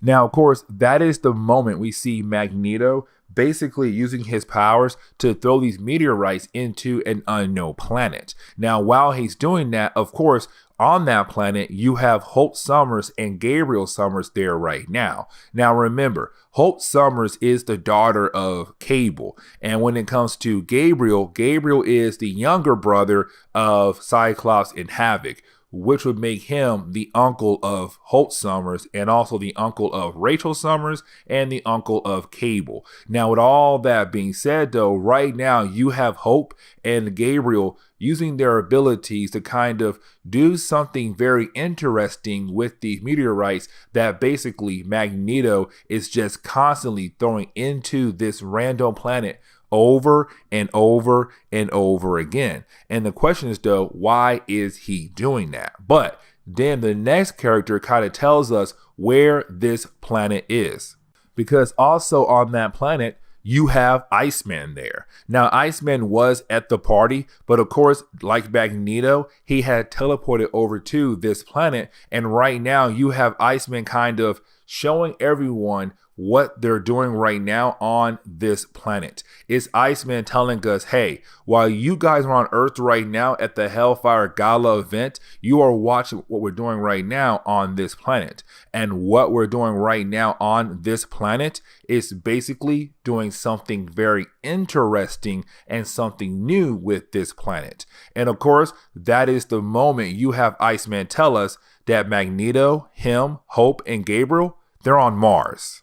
Now, we do jump back 4 days ago, where of course we actually do pick up with Magneto meeting up with Iska. Now remember, Iska is a character who cannot be beaten at all. That is her power. Like literally, she's known as Iska the Unbeaten. And so no matter what, she always wins. Now, the reason why Magneto is coming to her is because remember, thanks to S.W.O.R.D, there are now 2 islands that belong to mutants, COPPA and Arakko. Now remember, Arakko was basically taken away from the Earth, but thanks to S.W.O.R.D's crossover event, it came back. But when Arakko came back, you had a bunch of mutants who had lived on Arakko also come back to Earth with the island. But the problem is, though, with these Arakko mutants, they kind of go around Earth causing a lot of problems. Because of them, they're like, who cares about humans? They can't stop us. We're too powerful. But it's Magneto coming to her saying, listen, you got to chill on that because you could technically start a war. And right now we need no war. So why not try something else? And that meeting was 4 days ago. Now, we do jump back 3 days ago, where of course now you have Magneto meeting up with the Hellfire Club people. So like Emma Frost, Sebastian Shaw, and Kitty Pryde. Now, the reason why you have Magneto actually meeting up with these guys is because it's the Hellfire Club telling Magneto that right now they have a huge problem, which is the medicine is not being spread across the world like it used to at a fast rate. Because remember, when it came to House of X and Power of X, when Charles Xavier said, hey guys, we're now our own nation, just leave us alone. But hey, if you leave us alone, we'll give you guys a new kind of medicine that will basically help you live longer. Well, of course, that medicine was going out to a lot of different countries, but now that medicine is being called for at a very faster rate, which means that they need to fill in more orders. But the problem is, though, over the last couple books, a lot of different things have happened to the X-Men in the mutant race, where now they're having a hard time producing the medicine like they should. Because remember, back in X-Corp #1, the Savage Land farm blew up. And of course, that farm was making medicine at a fast rate to kind of fulfill orders. But now, they can't do that. And plus they have other problems just stacking up left and right. And so right now it's Magneto saying, you're right. I feel a pinch from the humans right now. It's time for us to do something new and something very interesting that could basically help us. Now, we do jump back over 2 days ago, where you have Steve Rogers, Captain America, had a hard time saying that, meeting up with Cyclops. And right now, they're meeting up at the old X Mansion, which used to be the base for the X-Men for so many years in X-Men comics. But basically, it's Steve Rogers coming to Scott saying, hey, listen, Cyclops, thanks to you guys, a lot of things have happened over a very short period of time, but something bigger happened because originally there was only one island, but now there's two islands, Arakko. And with Arakko, millions more mutants just appeared. And now with these new mutants who don't care for humans that much, they're causing a lot of different problems around the world. And so it's Steve Rogers saying, you have a lot of people right now looking at you guys and hoping that you will basically be able to kind of handle your own people, your mutants, the ones from Arakko who are causing problems around the world. And so it's Cyclops realizing that even though they have done a lot of different great things for the Earth over this short period of time of being a nation, thanks to the Arakko mutants are causing more problems that now Cyclops and the rest of the X-Men have to handle. And so then we jump to one day before. And so, of course, we actually do pick up with Magneto having a meeting with the Quiet Council. Now, this is Magneto basically telling the Quiet Council that when it comes to Earth, Earth is their home. It is their past. It is their present day. But Earth can no longer just be their future. And with the X-Men and the mutant race being able to kind of gaining access to other worlds so freely, is also Magneto saying we need to move beyond the Earth. We need to do something different, something big. And so, of course, by this point of the meeting, we already know that Magneto had basically told the Quiet Council his plan. And of course, by the time we get to this meeting, it's him asking them, hey, do I have your permission to go forward with this plan? And of course, the Quiet Council say, yes, you do. Go ahead. And he walks away like, cool, let me get to work right now. But then we jump to a meeting that happened just a few hours before the present day. So technically in the morning of the present day, where you have Magneto meeting up with a bunch of Omega level mutants. Now, this should be a quick reminder of what Magneto meant earlier when we covered Way of X number 1 and number 2, when Magneto saw the return of Legion, and Magneto did ask Legion for help because apparently Magneto told Legion that they were working on some kind of big project, but Magneto needed a bunch of Omega level mutants and he wanted Legion to join that group. Now, of course, Legion said no, but right now we see Magneto with the rest of those Omega level mutants, where apparently they love the plan that he had made up. They're just afraid of failing because right now they're going to do this huge thing while everybody at the Hellfire Gala event will be watching them accomplish this huge thing. But it's also them saying we need a powerhouse, but it's Magneto saying, no, we don't need a powerhouse. We have this. We can do this. Let's go through it now. Now, later on in the present day, but not in the present moment just yet, we do see Magneto go to Otherworld. He goes to Avalon. Now, remember, Avalon is one of the many kingdoms in Otherworld. Now, with that being said, Avalon is being ruled by Jamie Braddock, the brother to Brian Braddock and Bessie Braddock. But basically, it's Magneto asking Jamie for help. Now, of course, when it comes to Jamie, if you ask him for help, you need to give him something in return so that he'll actually help you. But it's also Magneto saying, no, you will come, yes or no. That's it. There's no me giving you a cape or my helmet. It's a yes or no, and I'm going to leave. So decide as I walk away right now. And you have Jamie say, fine, I'll go with you. Now, just a few hours in the past, so we're almost to the present day, we do see Magneto go back and meet up again with Iska, the Unbeaten. Now, with that being said, he does go to the Great Ring. Now, the Great Ring is kind of like the Quiet Council, where the Quiet Council is the government system for Krakoa. The Great Ring is the government system for Arakko. But it is Magneto coming to Iska saying, listen, do you have the mutants I need who can help me accomplish this next big task? And you have Iska say, yeah, I do. They're right there. And of course, for Magneto, this is great. He can now continue with his master plan. Now, in the present day, we do see Magneto and the rest of the Omega level mutants continue to work on Mars. And this is the moment we can say, now we know what they're doing.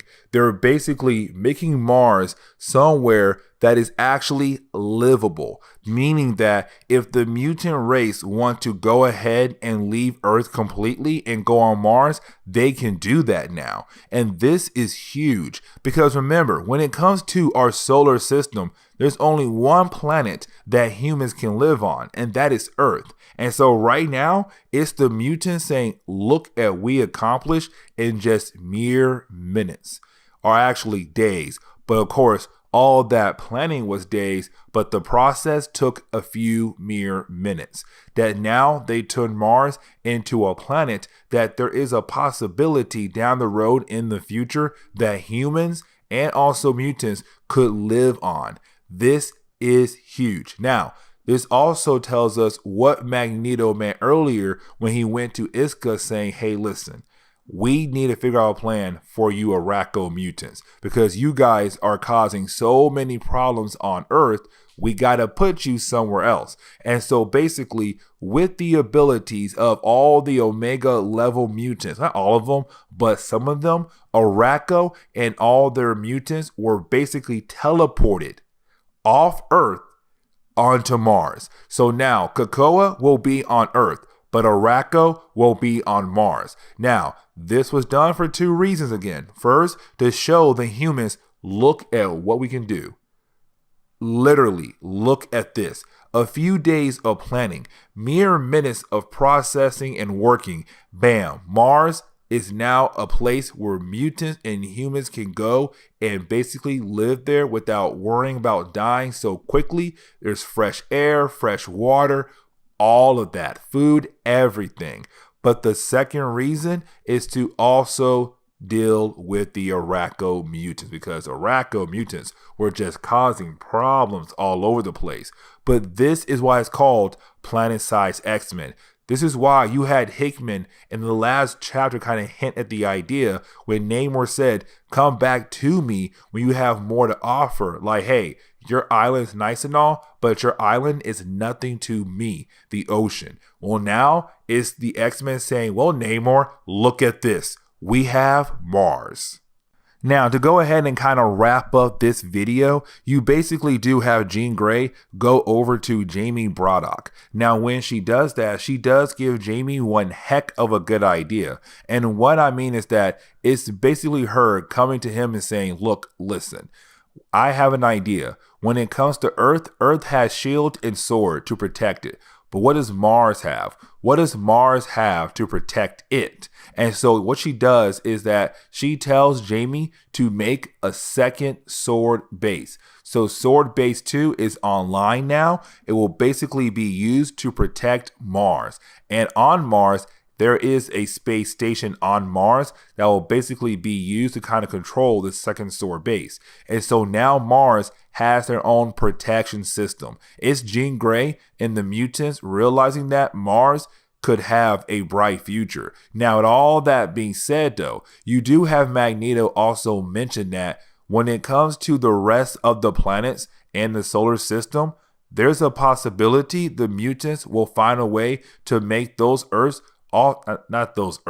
those planets become places where humans and mutants can live on in the far future as well. So like Jupiter, our Saturn, our Mercury, our Venus, Mars is just the first step. The rest will happen very soon.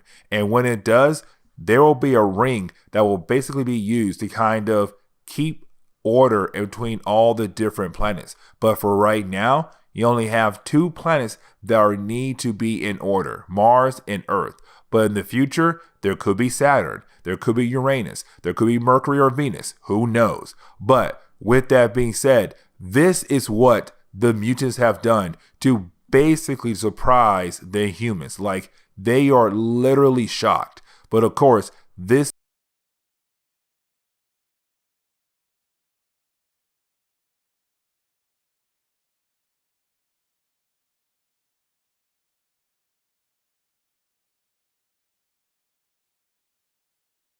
What's going on there, YouTube, and welcome back to another comic book video.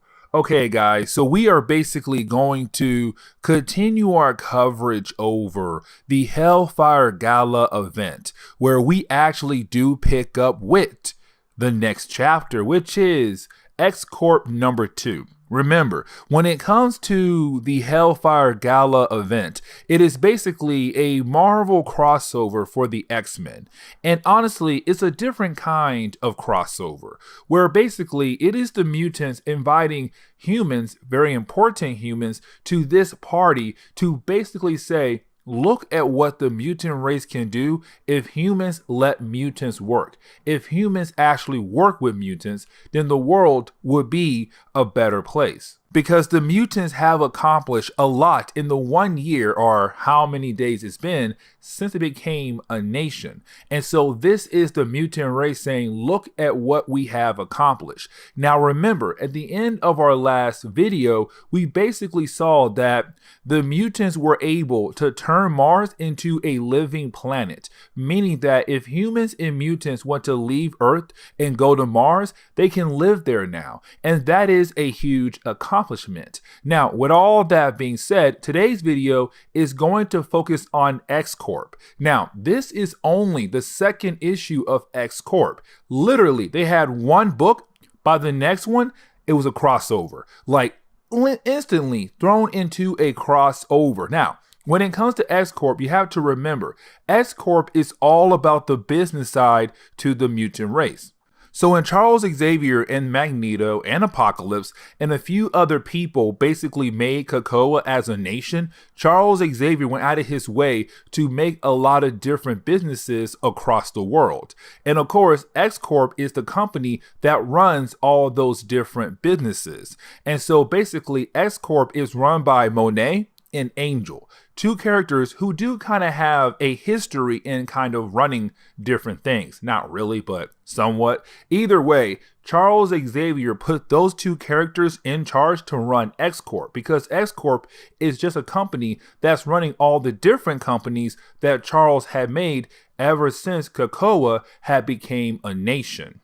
And so as we jump into X-Corp, we actually do pick up with Monet. Now, this is basically us finding out that Monet has been dodging a lot of different phone calls, especially the ones that came from Charles Xavier, because Charles understands what she did in our last video, but of course he still wants to talk to her. Now remember, in our last video, Monet had to sacrifice a lab that was basically helping produce the drugs that the mutant race gives to other countries.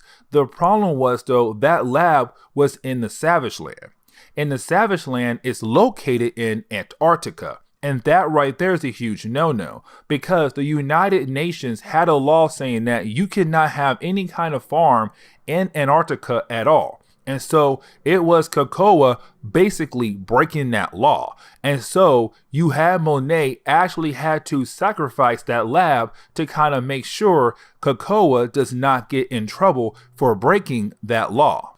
Now, the only reason why she really had to do that, well, really another reason, is because a character known as John Pierre was basically trying to blackmail Angel and tell Angel, if you don't give me a better deal, I'm going to tell the United Nations what you did. Because John Pierre was one of the few people who actually made a deal with Charles Xavier when COPPA became a nation, one of the many companies. Now, of course, because John Pierre felt like he's been a #1 supporter, he feels like he deserves a bigger pay, a bigger fat check. And of course, it was him trying to blackmail Angel to give him that bigger fat contract.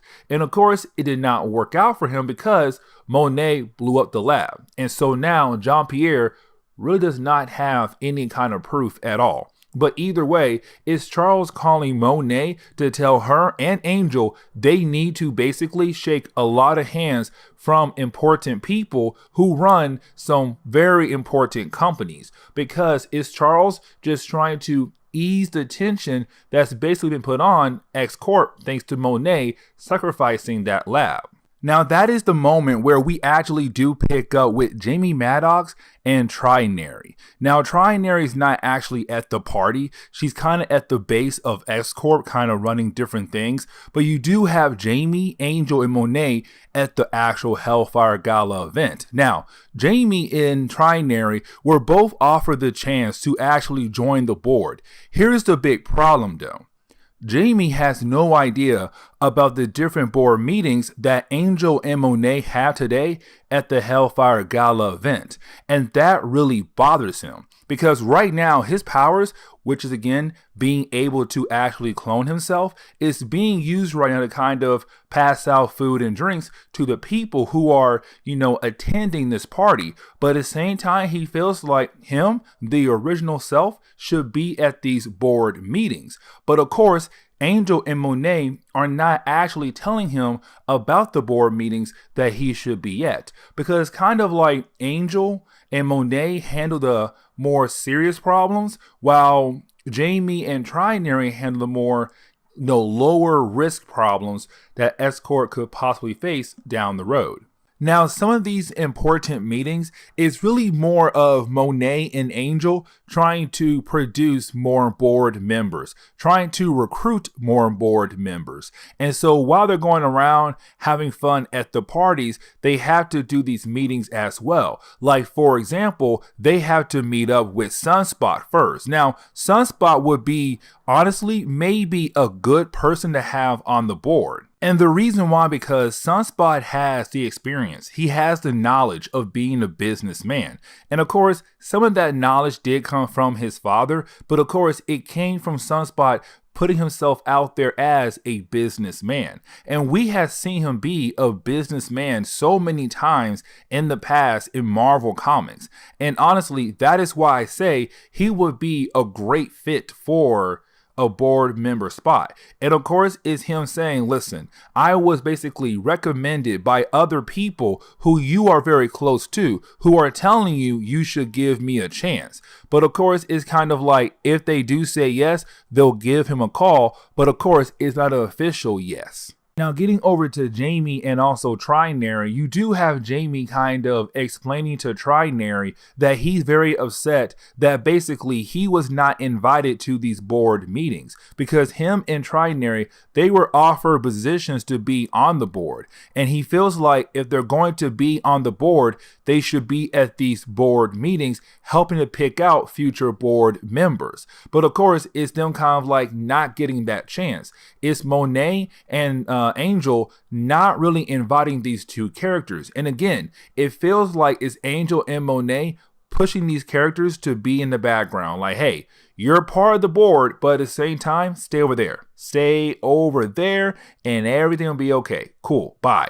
But of course, for Jamie, that's not okay. And so he's like, you know what? I am going to break up one of these meetings. Now that is the moment we actually do jump back over to Angel and Monet. And right now they're having a meeting with Selene. Now, Selene is an old character. I mean a really old character. She appeared back in New Mutants #9 back in, oh my God, what year was it? It was 1980s, I want to say. It was Volume 1 New Mutants. But either way, though, Selene is sometimes known as the first mutant. Now, the reason why I say sometimes, because a lot of times that title gets thrown around to a lot of different characters. And Selene is one of those characters. Now, with that being said, though, for right now, let's just say she is the first mutant. But either way, though, is Angel and Monet actually having a meeting with her and actually thinking about making her a board member, which is huge because Selene has been an enemy of the X-Men for years. But of course, back in House of X and Power of X, we saw a lot of bad guys were actually welcome to the island of Krakoa as a way of saying you have a second chance to help the mutant race become a great race. Really, this meeting is really more of her flirting with Angel in a way, kind of like, hey, Angel, listen, we got a pass. You know it. I know it. We could possibly work that pass out into a bright future. You should totally offer me a spot on the board. Like, honestly, she does bring up some good points, but at the same time, it's really more of her saying, hey, Angel, Come on, man. You know you want to kind of revisit this whole situation, man. Let's go. Come on now. Now, that is the moment we do kind of find out that basically Angel and Monet do have a meeting with the Strucker twins, Baron von Strucker's kids. Because remember, Baron von Strucker used to be a bad guy that belonged to Captain America. He was also part of Hydra, the Nazis, all of that right there. But basically, he had kids. And those kids are right here, which is Andrea and Andreas. Now, we actually met these characters back in our coverage over Norman Osborn's Thunderbolts team, where Andreas was actually back then calling himself the Swordsman. Now, when it comes to the twins, they are basically two characters who are mutants, but they can only activate their powers when they're next to each other, which honestly sucks. Now, with that being said, because these guys have a lot of hate on them for a lot of different reasons, it's Monet and Angel telling the twins, you will never get a spot on the board at all. Neither of you will, because you guys are literally the worst of the worst when it comes to companies, especially mutant companies, because you guys only work with humans. On top of that, you guys spread hate, especially to other races who are not white. And so it's Monet saying, I will never join you. Now, of course, it's them also saying, listen, you're saying that now, but sooner or later, you are going to be asking for our money. But again, it's Monet and Angel. We will never ask for your money. So don't even worry about that at all. Now, the twins do have a meeting with a character known as Sarah St. John, and apparently Sarah St. John was supposed to have a meeting with Monet and Angel, but now Monet and Angel might cancel that meeting because she now has a meeting with the twins. And of course, anybody who has a meeting with the twins are instantly disgusting looking to Angel and Monet. But right after that, you do have Angel and Monet have another meeting. And that meeting is with no other than Mastermind. Now, we actually just saw Mastermind in a recent story for Hellions. Matter of fact, it's Hellions number 9 through 11. You have to read that 3-part storyline. It is honestly probably one of the best Mastermind and RK storylines in recent years. But either way though, it's Mastermind right now asking for a spot on the board. Now, when it comes to Mastermind, you have to remember he has the ability to play with your mind in a very interesting way, where he's able to make you believe that different things are actually happening to you when they're not. So he's able to make you believe that you are seeing something, or feel something, or taste something. He's able to play with your senses. And now with that being said, it's Mastermind saying, look, you two are probably the best business people on the entire island, alongside with Sunspot. But when it comes to your image, I can do something for you with that right there. Because no matter what you do, bad or good, it's all about make sure you look good. And so it's Mastermind saying, I can make your image of your company look good if you're able to give me a spot. And of course, he then leaves the meeting. Now, getting back over to the base of the X-Corp, where of course that's where Trinary's at the moment, somebody was able to actually get onto the base, and of course that person does not or not supposed to have access to the X-Corp base, and that person is Andrea Strucker, one of the Strucker twins. Now, the reason why she is here is because she's basically trying to find Monet to, of course, possibly kill Monet. But the problem is though, Andrea finds Trinary, and of course Trinary is especially not Monet. But at the same time though, this is Andrea saying, listen, one of the laws for COPPA is that mutants are not allowed to kill humans, but mutants can kill mutants. And so this is Andrea actually wanting to kill off Trinary and then hopefully find Monet later on. But that is the moment you have Monet actually being able to save Trinary by knocking out Andrea.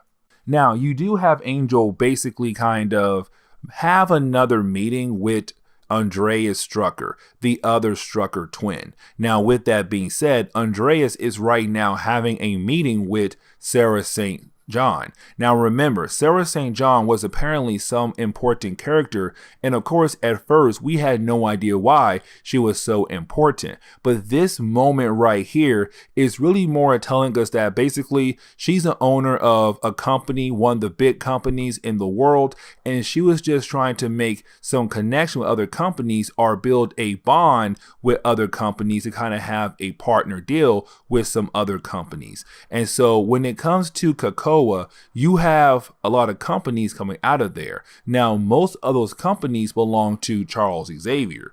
Hence why we have X-Corp to kind of help run those companies that Xavier made. But there's also other companies out there that mutants run that don't belong to Charles Xavier. Of course, they belong to themselves, like Sunspot or even the Strucker twins. And so it was Sarah St. John trying to have a partnership deal made with a company that belongs to a mutant.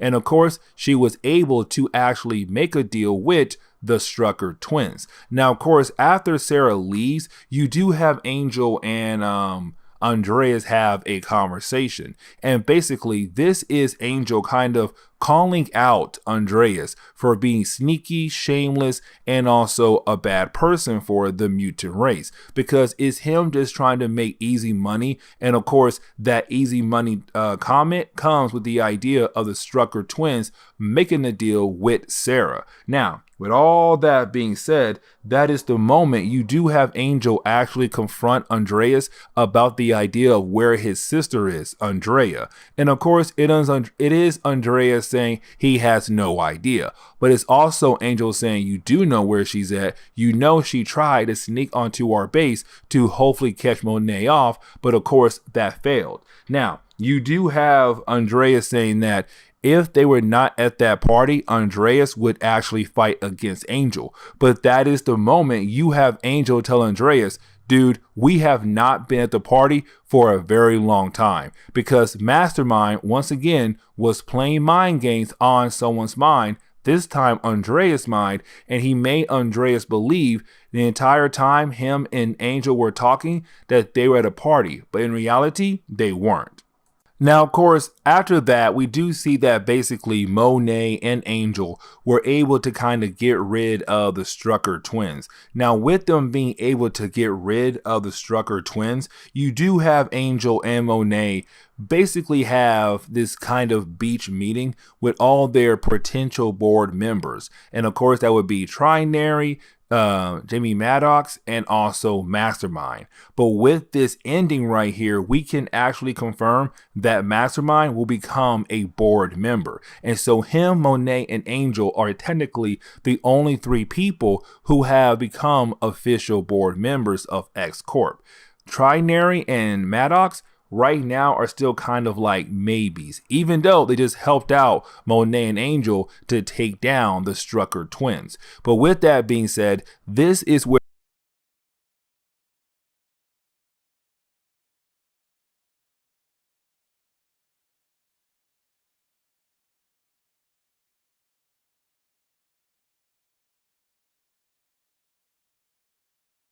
What's going on there, YouTube, and welcome back to another comic book video.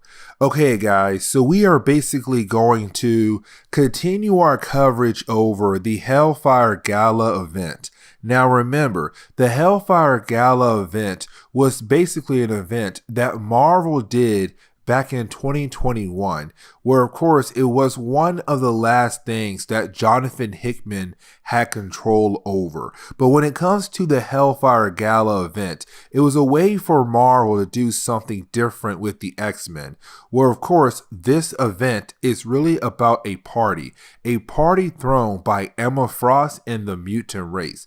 Now the purpose of this party was basically the mutants inviting very special humans to see what the mutant race have accomplished in their short period of time of being a nation. Now, of course, they also wanted to show the humans something very huge and big. And that very huge big thing was basically them turning Mars into a planet where humans and mutants could possibly live on in the near future.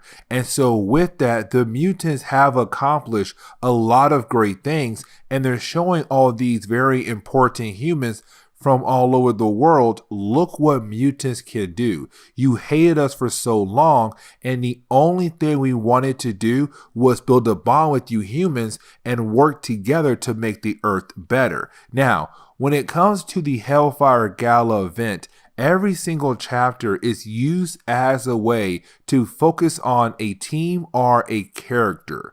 And so, of course, it's a way for us to see how this party is affecting a character or a team of characters. Now, this time, we're actually going to pick up with Wolverine. Now, here's the thing about Wolverine. Wolverine chapter actually picks up where X-Force left off at. So if, of course, you're trying to figure out what's happening right now in this book, you got to go pick up X-Force first, because X-Force is the original chapter or the first chapter in this storyline. Now, when it came to the end of X-Force chapter in the Hellfire Gala event, basically we found out that Beast was using the Terra Verde virus as a way to make the people of Terra Verde be spies for him at the Hellfire Gala event. So let me explain. Earlier in the X-Force series, Beast basically used a virus that was able to control the people of Terra Verde. Now, he didn't make the virus, but he was able to kind of re-engineer the virus to be under his control. Now, of course, it was a way to kind of make sure that Terra Verde never breaks its alliance with COPPA. But of course, Beast is still using that virus for other needs. Like right now at the Hellfire Gala event. With this Terra Verde virus, he's able to control the ambassadors from Terra Verde to kind of like go around and be spies and talk to other ambassadors from other countries. It's kind of like a way to gather intel of other countries without doing all the dirty work. The problem was, though, at the end of the last chapter, the X-Force chapter, Sage told Emma Frost that their virus is no longer under their control. And that is a problem because this is a plant-like virus. And of course, it does give its host plant-like abilities. And so now the problem is, though, with Beast basically bringing a bunch of people from Terra Verde that was being used or being controlled by that virus, well, now they have gone haywire, and now they could possibly hurt other guests at the party. Honestly, it doesn't take the virus that long to begin the process of actually trying to attack other guests, because we actually do pick up with this old man, and you do have this old man basically go to the bathroom. Now, of course, while being in the bathroom is him thinking like, okay, this is going to be a usual appointment to the bathroom. Just go in there, take care of your business, wash your hands, possibly wash your face as well, I guess, and then leave the bathroom. The problem is, though, while he's about to leave the bathroom, that is the moment he is attacked by a host of the Terra Verde virus, because with this virus being a plant-like virus, it's able to turn its host into like a plant-like creature. And so apparently someone was in the bathroom that was from Terra Verde, but of course being controlled by the virus, and with the virus going haywire, that person turned into a plant-like creature that basically killed an old man. And now you have Wolverine having to step in to make sure that these creatures don't begin to make the party even worse. Now, that is the moment where we actually do pick up with Beast. Now, right now, you have Beast trying to make sure that he has eyes on every single Terra Verde ambassador that was supposed to be under his control. Here's the problem, though. When he actually does find one of his ambassadors, that ambassador is about to kill another ambassador from a different country. And the reason why, because basically Beast was able to control the virus, but now the virus is no longer under his control. And so now these people, they want to go crazy. They want to attack other guests because now they're realizing that their minds are finally free. They're no longer under Beast's control. Now you do have Beast being able to stop his Terra Verde ambassador, or one of them, from killing someone else. But of course, right after he did that, you then have Kid Omega make sure if there was any witness who saw this ambassador from Terra Verde turn into a plant-like creature, they had basically forgot. But of course, this is putting more pressure on Beast because this was his project, and now his project has gone haywire.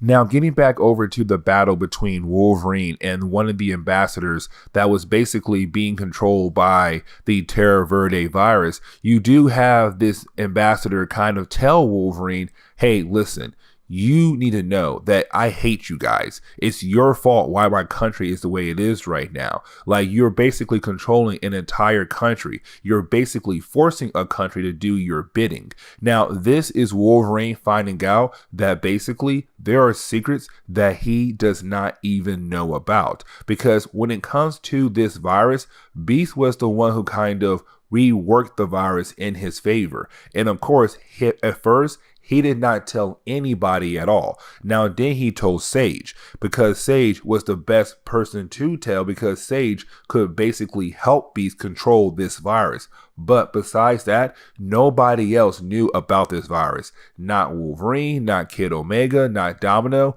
And those three characters are basically field agents for X-Force. But when it comes to like the rest of COPPA, they have no idea either because this was Beast's little dirty secret. And so basically you have this ambassador telling Wolverine, you guys took over our entire country and you're basically using us for your own needs, your own personal needs. And that right there is really messed up. But again, Wolverine has no idea what this creature is actually talking about. Now, at the end of our last chapter, Emma Frost found out. She found out. And of course, she's kind of like, what y'all guys are doing is completely wrong. And this could hurt us as a nation because basically what you just did was you use a virus to take over another country, force that country to basically keep its alliance with us, and now using that country's people to be spy at our own party. It looks bad on mutants. Shut it down. And so, of course, right now, with everything going haywire, Emma Frost is right. It needs to be shut down. Now, that is the moment where we basically do pick up with Christian Frost. Now, remember, Christian Frost is basically the brother to Emma Frost. Now, with that being said, though, Christian Frost is right now using the Marauders ship to basically transport a bunch of items that was given to him by the S.W.O.R.D Empire. Remember, back in the earlier chapters, the S.W.O.R.D Empire came by and said that Emma Frost requested a bunch of items. Now, of course, Emma Frost has no idea what that S.W.O.R.D member was talking about, but of course, she took those items and she asked her brother to basically transport those items over to the base of the Hellfire Club. But of course, on his way there, he is attacked by somebody. And literally in one page, we see him driving the boat. And by the next page, he is out in the middle of the water. Just like that. Bam. And you're kind of like, what the mess just happened? Now, we do actually jump over to Domino. Now, when we do that, we actually do pick up with her fighting against some more Terra Verde people who are being controlled by the virus. And of course, their bodies have completely changed over into like a plant-like body. But either way, though, while you have Domino fighting against those creatures, it's also the moment you have Deadpool appear. Now, remember, Deadpool did appear in the X-Force chapter, and he was just upset in the idea that he was not allowed to join the party because to him he is a mutant, but in reality he is a mutate, not a mutant. But either way, though, you do have Deadpool kind of jump in to basically help Domino fight against some of these creatures. But at the end of the fight, you do have the creatures kind of tell Domino, hey, listen, the only thing we want you guys to do is to leave us alone. Like, just leave us alone and we'll basically not tell the world what you did. And so, of course, it's kind of like, can Domino take this offer to Beast and Sage, and will Beast actually accept this offer? And so we actually do jump over to Sage. And right now you have Sage being confronted by Beast, who was able to get one of the ambassadors knocked out. And of course, it's Beast wanting Sage to kind of rework the virus once again to basically make sure the virus is back under his control. Now, as soon as Beast tells Sage to do that, you have Sage tell him no. She's like, no, I am not going to do that at all. What we're doing right now is completely wrong. On top of that, it could lead to more problems for us. Now, of course, with Sage telling Beast no, it's Beast feeling like Sage is being disobedient and not following orders. And this is what I mean. Beast is completely different than what he used to be. And so this is Beast kind of like, it was you. You basically made my virus go haywire. It was you trying to ruin me. It was you trying to ruin us. You were trying to get rid of X-Force because you always hated the virus and you always hated how I ran this program. But of course, it's her like saying, no, you have to realize how wrong this is. Now, after she slaps him, of course, that's when she's all like, I am going to basically rework the virus, but not for your favor. I'm going to fix this virus, and then I'm going to give them their freedom and give them their country back. But of course, you have to realize, Beast, what you almost did was completely wrong.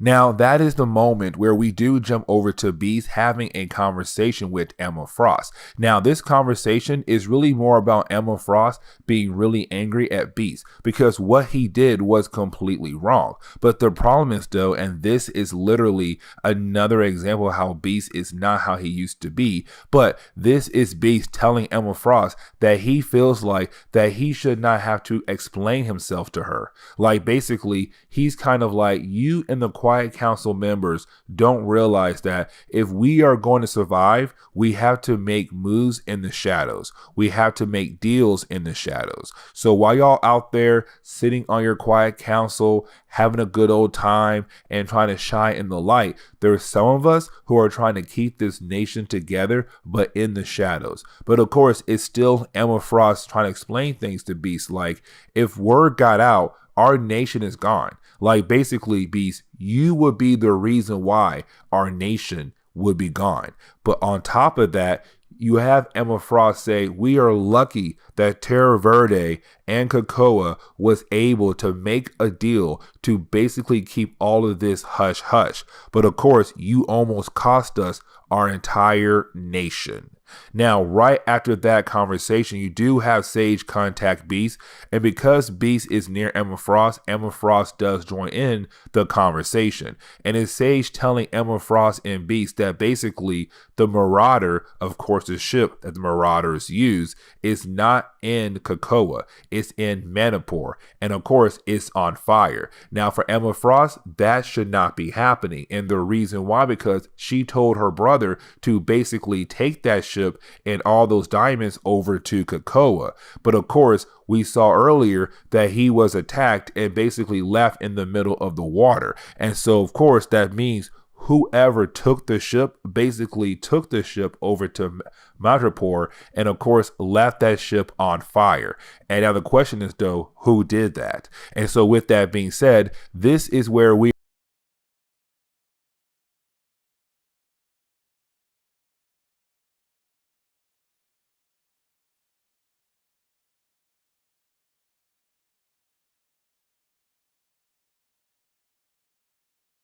What's going on there, YouTube, and welcome back to another comic book video.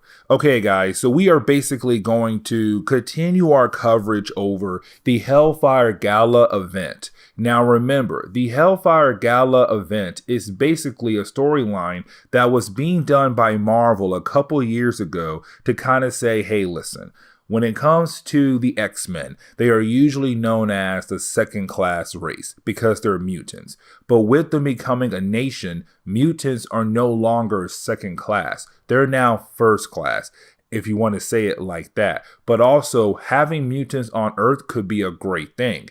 And so you had Emma Frost and the X-Men and the mutant race basically invited a lot of different humans, very important humans, to this party, the Hellfire Gala event, where basically it was a way for the mutant race to show off what they were able to accomplish in their short period of time being a nation. Now, with that being said, though, it's also a way for them to show future projects coming down the road, like Mars. Because remember, in Planet-Size X-Men #1, we basically watch the X-Men take Mars and turn it to a planet where humans and mutants can now live on in the near future. And so, of course, it's a huge accomplishment. And so that was a Hellfire Gala event. Now, each chapter basically focuses on a set of characters, a team, or even a character. Now, with that being said, we have covered Excalibur, New Mutants, Wolverine, X-Force, all those characters. But now we're going to sit down and cover S.W.O.R.D. Now remember, S.W.O.R.D is basically the space station that's out in space to basically protect the Earth. While you have S.H.I.E.L.D. protecting Earth on the ground level, you have S.W.O.R.D protecting Earth in outer space. Now, of course, S.W.O.R.D only came back in the X of S.W.O.R.D's crossover event. And really, S.W.O.R.D is run by a bunch of mutants. But of course, when it comes to Abigail Brand, her main goal is still to protect Earth, not just the mutant race, even though she is a mutant. Her goal is to protect the entire Earth from any kind of alien attack. Now, with all that being said, today's chapter is focusing on S.W.O.R.D, but a little bit different way. And you see what I mean as we go through this book.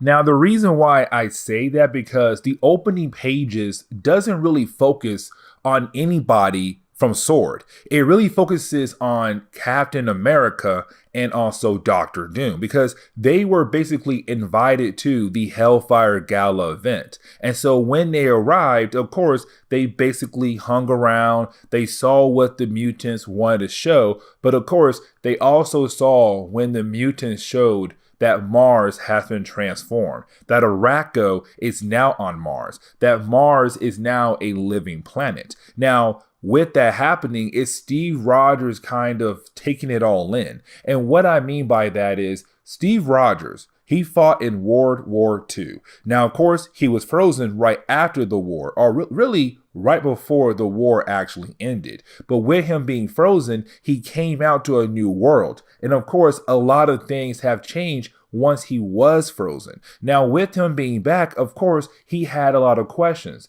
And one of the questions that he had was, did humans achieve the goal of reaching Mars and turning Mars into a living planet for us to live on in the near future? And of course, when he asked Iron Man that question, Iron Man said no, because before Planet-Size X-Men, you didn't have anybody really living on Mars. Now, Mars was used for different things in the past, but it wasn't turned into a planet where humans and mutants can live on. And so it's Steve Rogers kind of telling Doctor Doom that he is happy about the idea of what humans and mutants were able to accomplish, but he was just hoping that humans and mutants could have done it together. He kind of feels like the mutants should have worked with the humans to reach that goal. Instead, it was mutants doing their own thing without the humans. Now, this is a very, very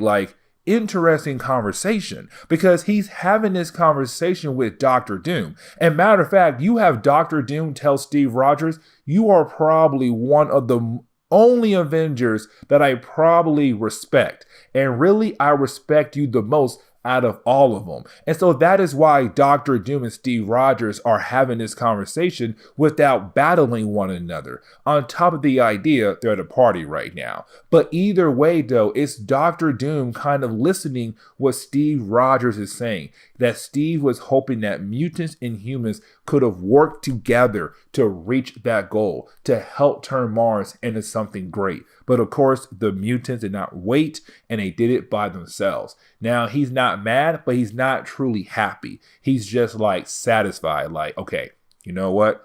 I'll take what we were able to get. Now, that is the moment where we basically do pick up with Abigail Brand and Frenzy. Of course, Abigail Brand is the leader of S.W.O.R.D, and Frenzy kind of works for her. Now, with that being said, right now we see Abigail Brand and Frenzy having a conversation with different members who basically represent different empires in the Marvel universe. So like the She-Ra Empire or the Kree Skrull Empire and other empires that are out there in the Marvel universe are here right now to basically talk to Abigail Brand and Frenzy. Now, the reason why they're having this conversation is because it's Abigail Brand and Frenzy kind of telling everybody, look at what we accomplished. Look at what we did. We took a planet that's in our solar system and basically turned it to a planet that's now has the ability to help us live on there now. Like, we have terraformed this entire planet to be a planet that's now livable. Now, of course, for these other members or these other people who represent different empires in the Marvel universe, they're kind of like, and what's your point? Like, we come from empires where we have multiple planets under our empire. You are people from one planet who basically terraform another planet that's right next to you guys, and it took you guys that long to basically do it. On top of the idea that you guys are literally just represent a small race of you guys on your home planet. Basically saying like, you don't even represent the people of Earth, you really represent the mutants of Earth, and that is it. Not mutants and humans, but just the mutants. And so with that being said, what you did is great and all, hippie-ki-yay, but like there's no actual reason for this meeting to basically show us what you guys have accomplished with things that we have accomplished millions years ago. Now, of course, you do have some members say, we'll give you props though. The fact that you were able to turn Mars into a livable planet at a very fast pace is really great. But still, that's just one planet. You have so many other planets around you. Come back to us when you have something more to actually offer. And so to kind of basically show that the reason why they called this meeting was just not because of Mars being transformed, but more the idea of what the mutants have discovered, a new kind of metal. And this metal is called Mysterium. Now, here's the thing about Mysterium. Mysterium is not found really anywhere else in the universe. And so with the mutants basically introducing Mysterium, of course, with it being a whole new kind of metal with so many different kinds of ability that basically outclasses other kinds of metal that are very well known in the universe, of course you have these people who are basically representing other empires from the universe. They're very surprised at what they're seeing and what this metal can basically do. And so you would think that this would be, you know, S.W.O.R.D saying, hey, look, guys, here's our new metal. It's great and all. You can't have it. But instead, it's Abigail Brand saying, no, we are going to give you guys, each empire, a set amount of Mysterium. Now, this is not more of a, you know, hey, here you go, and let's hope we stay on good terms. No, it's a bribe. Because basically, it's Abigail Brand saying, I want you guys to know that when it comes to Earth, and now Mars as well, the Sol system, our solar system, that basically right now we're no longer the backwater solar system that you empires think of us as. Instead, we are now actually an empire that can actually stand on its own 2 feet and do a lot of great things for our future solar system, or possibly the universe. And so with Mysterium, we want you guys to take it, but we want you guys to take it and realize that now when you think of us, we're not just some backwater area in the universe, that now we are something to be scared of. We are now a powerful empire. Now, here's the thing Abigail Brand says that's really shocking, which is basically Mars will now be the capital of our solar system, not Earth, Mars. And of course, Mars is being led by the mutants of Araco. And so this is a huge thing to say, But of course, you do have these other people from different empires really saying, maybe we should basically take this metal and basically use this metal for our own needs. Now, of course, that is the moment you have Doctor Doom appear. Now, when Doctor Doom appears, this is a huge moment. One, because he's ticked off that basically he was not invited to this meeting. Like, Doctor Doom really thinks this man should be invited to a galactical meeting. But either way, though, you do have Doctor Doom arrive. He says, you cannot make those claims, Abigail Brand, that basically now Mars is the capital of our solar system, where Earth is where we all come from, is still divided. You are just Krakoa. I am just Latveria. We have other countries out there and we're all fighting against one another. So how can you actually stand there and say, oh, Mars is our capital, and right now it basically represents our entire race, mutants and humans and so on, but when humans are still divided? You cannot make that claim. Now, of course, it's also Dr. Doom saying until we are actually able to bring all our countries together and then have someone kind of represent the different planets in our solar system, like somebody for Earth, as you say you have somebody for Mars, well then let's work on that first before you go out there and tell everybody, hey, look at us. We're now a new powerful force in the universe. And by the way, Mars is our capital, and we have somebody who basically represents Mars, while we have nobody actually representing Earth, because Earth has too many problems right now. It's too divided. And so this is Dr. Doom basically asking to have a meeting with the person who is basically going to represent Mars, the capital of our solar system. And of course, that person is Storm.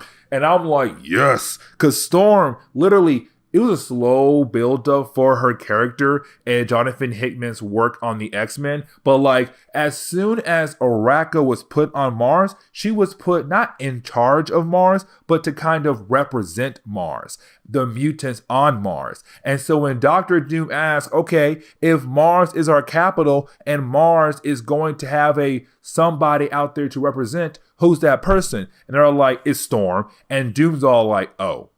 Because Dr. Doom highly respects Storm. He really does. And so, honestly, Dr. Doom has some feelings for Storm. But anyways, though, this is him kind of like, oh, I want to have a meeting with her right now.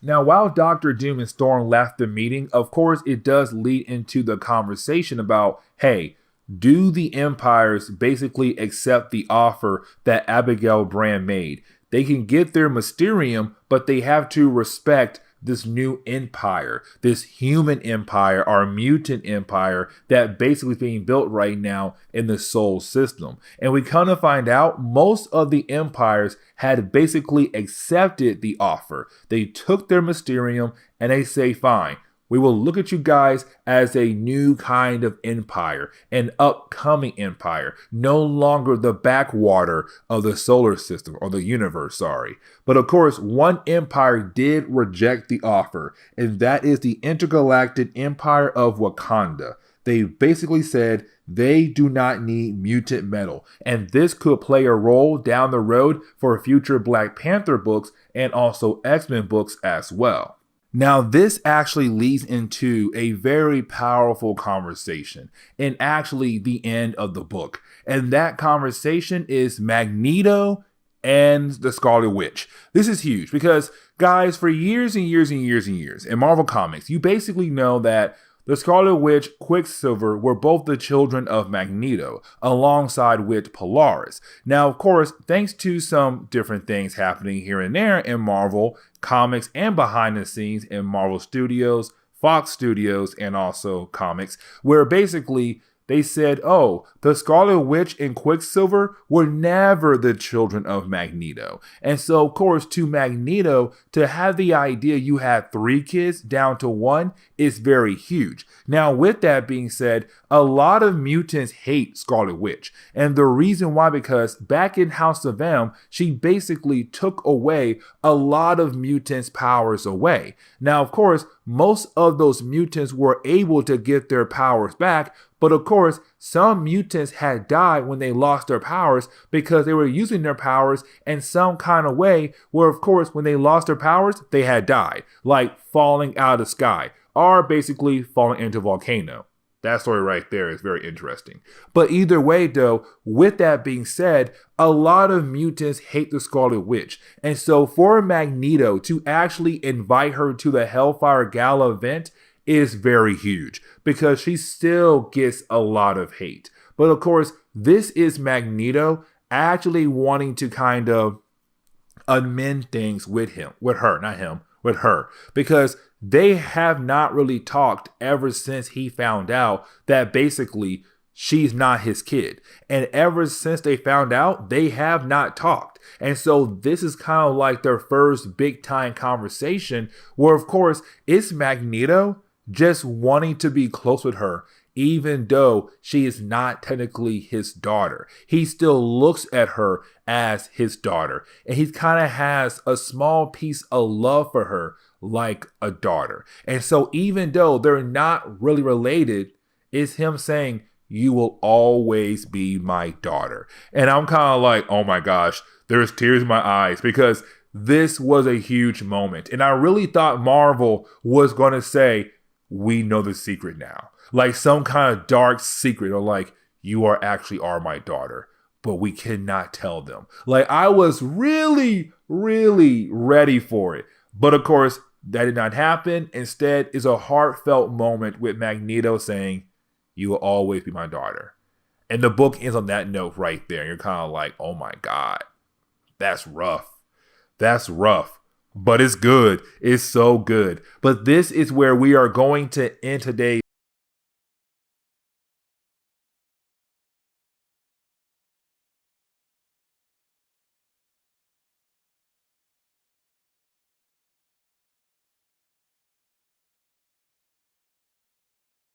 What's going on there, YouTube, and welcome back to another comic book video.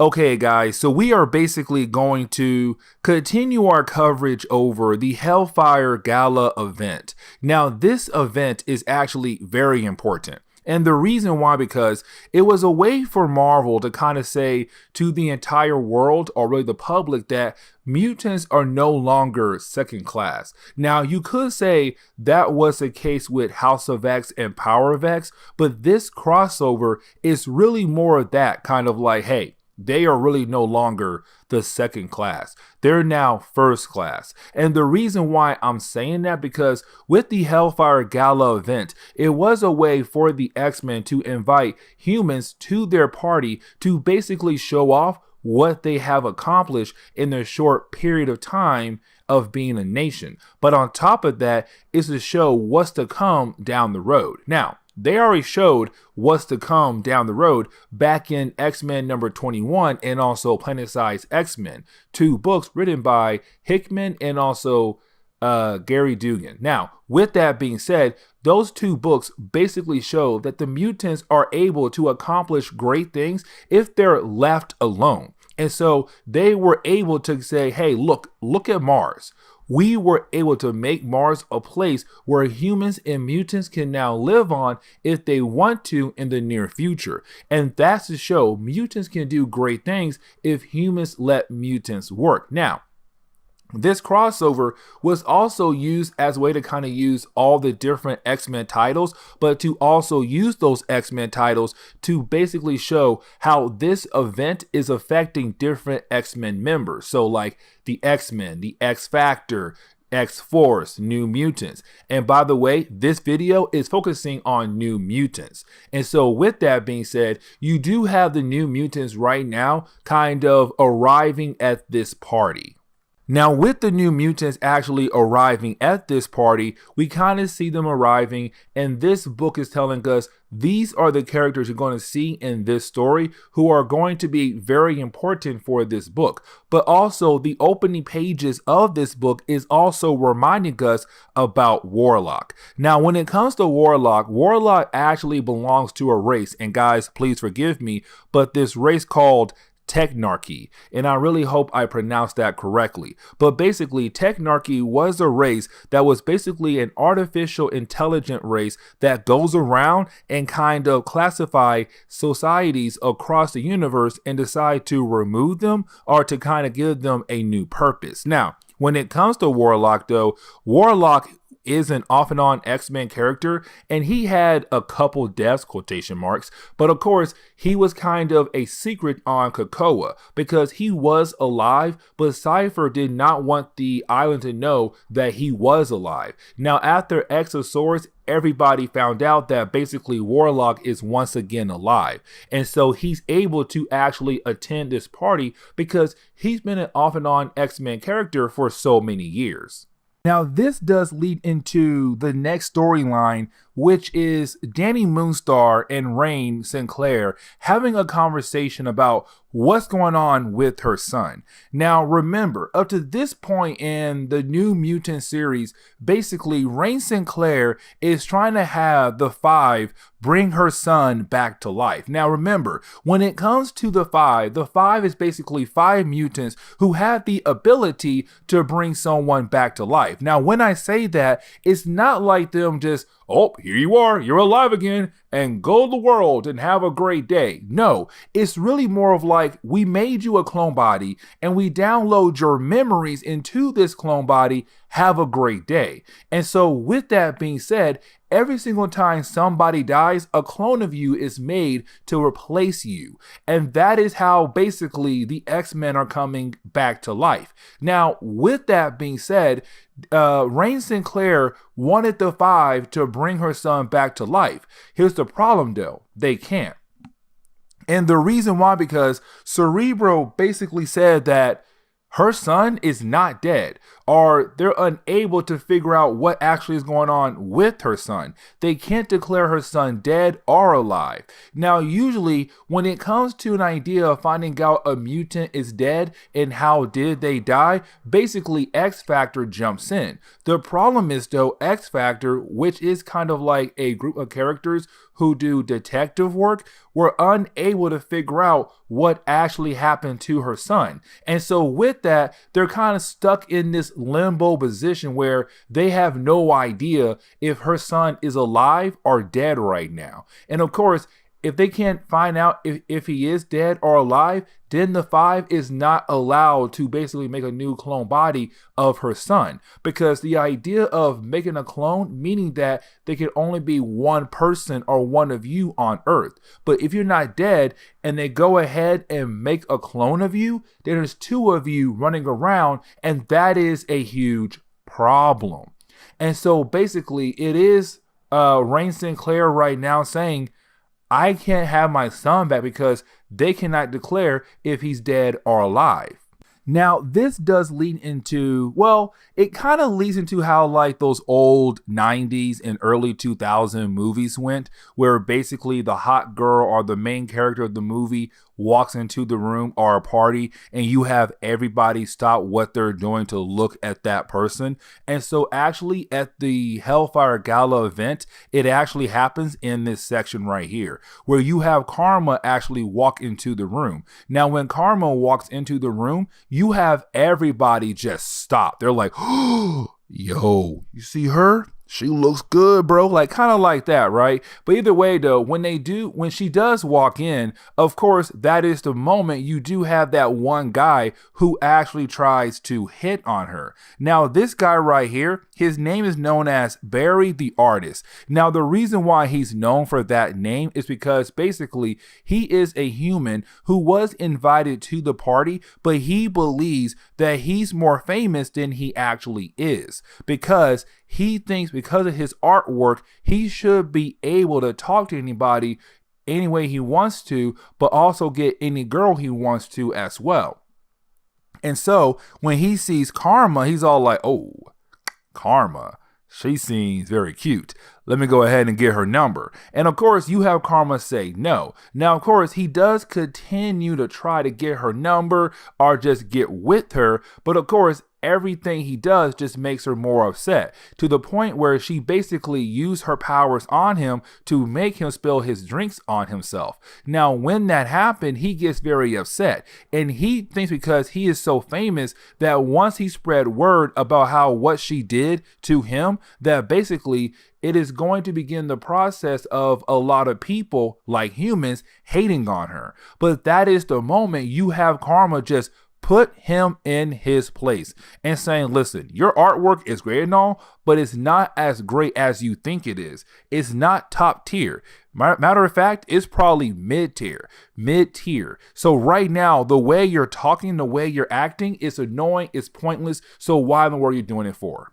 And so basically it's Karma saying, you may go out there and try your best to spread the word, but let me tell you now, if you do that, I will do more embarrassing things to you. And of course, you do have him kind of back off. Now, that is the moment where we actually do pick up with Warpath talking to Warlock. Now, the reason why these two characters are talking to one another is because basically right now you have Warlock very upset with the idea that he feels like he was cut out of Cypher's life.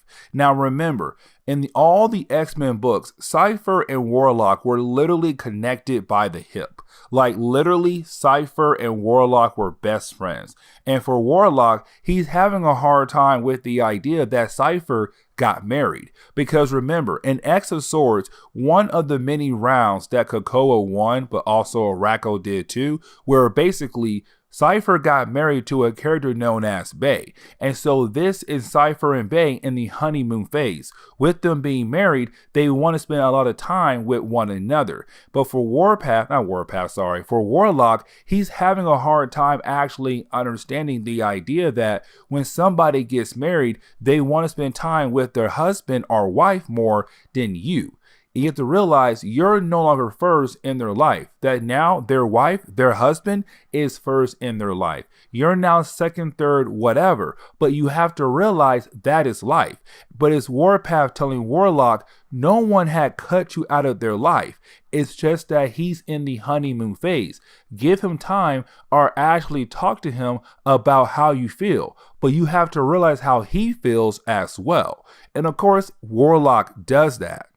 Now, that is the moment where we actually do pick up with a character who's narrating. Now, this character who is narrating right now is kind of doing this while you have Warlock reconnecting with Cypher. And so while Warlock is doing that, you do have this character basically tell us that right now he feels like a hero in a way. And the reason why he feels like a hero is because a group of children who felt lost actually came to him because they felt lost. But when they came to him, he kind of remembered how he felt a long time ago when he was their age. He also felt lost. But of course, he said, when it comes to Krakoa, it paints this picture where basically everyone should believe in the idea that basically everything is going to be okay.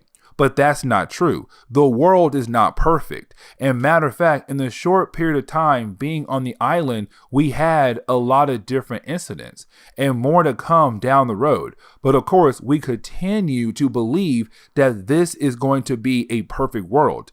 But in reality, it's not going to be a perfect world. Now, with all that being said, this person is saying that basically he was trying to get everyone ready. This group of kids, sorry, I had a hard time saying that, but getting these group of kids ready for the future, because these kids right now, they feel lost, but they still have to be ready for what's to come down the road, because what comes down the road could be big. It could be huge. And of course, they have to be ready. They have to be ruthless. Now, with all that being said, the person who is saying this is the Shadow King. Now, of course, while he is saying that, he's basically talking to a particular character. And that character is Gabrielle. And that character is better known as Scout. Now, her name Scout was not her first name. Her original name was actually Honey Badger, but of course they changed her name for some unknown reason. And honestly, I hate that. I like Honey Badger better than Scout, but hey, whatever. But either way though, He's talking to her because she has been trying to stop the Shadow King from basically controlling her friends. And so the person who was narrating was the Shadow King. But of course, it's him saying goodbye to her. Now, it's not him saying goodbye, whatever, see you tomorrow, see you next week. It's him saying goodbye like, I'm going to kill you. And of course, while you have everybody looking for her, so like Wolverine, the girl Wolverine, Laura, and also Daken or Daken, some folks pronounce that name differently, but while they're out there looking for her and nobody can find her, well, because he killed her and he left her body found by her friends. And so that is where the story actually ends, on that note right there, with the death of Scout, our honey badger. I still say honey badger is a better name, but whatever. But either way, now she's dead because the Shadow King killed her off. And honestly, that's messed up. But either way, this is where we are going to end today's comic book.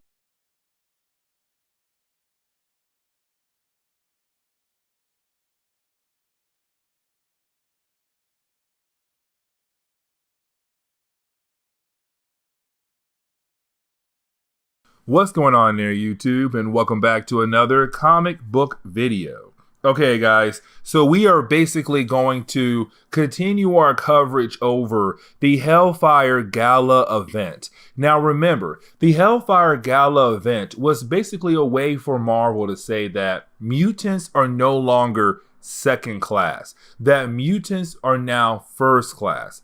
And honestly, it's not a way of saying like the mutants now rule the world, but mutants should no longer be hated on anymore, because look at what mutants were able to accomplish in their short period of time being a nation. Because remember, after House of X and Power of X, the mutant race, most of them live on COPPA. They are a mutant nation.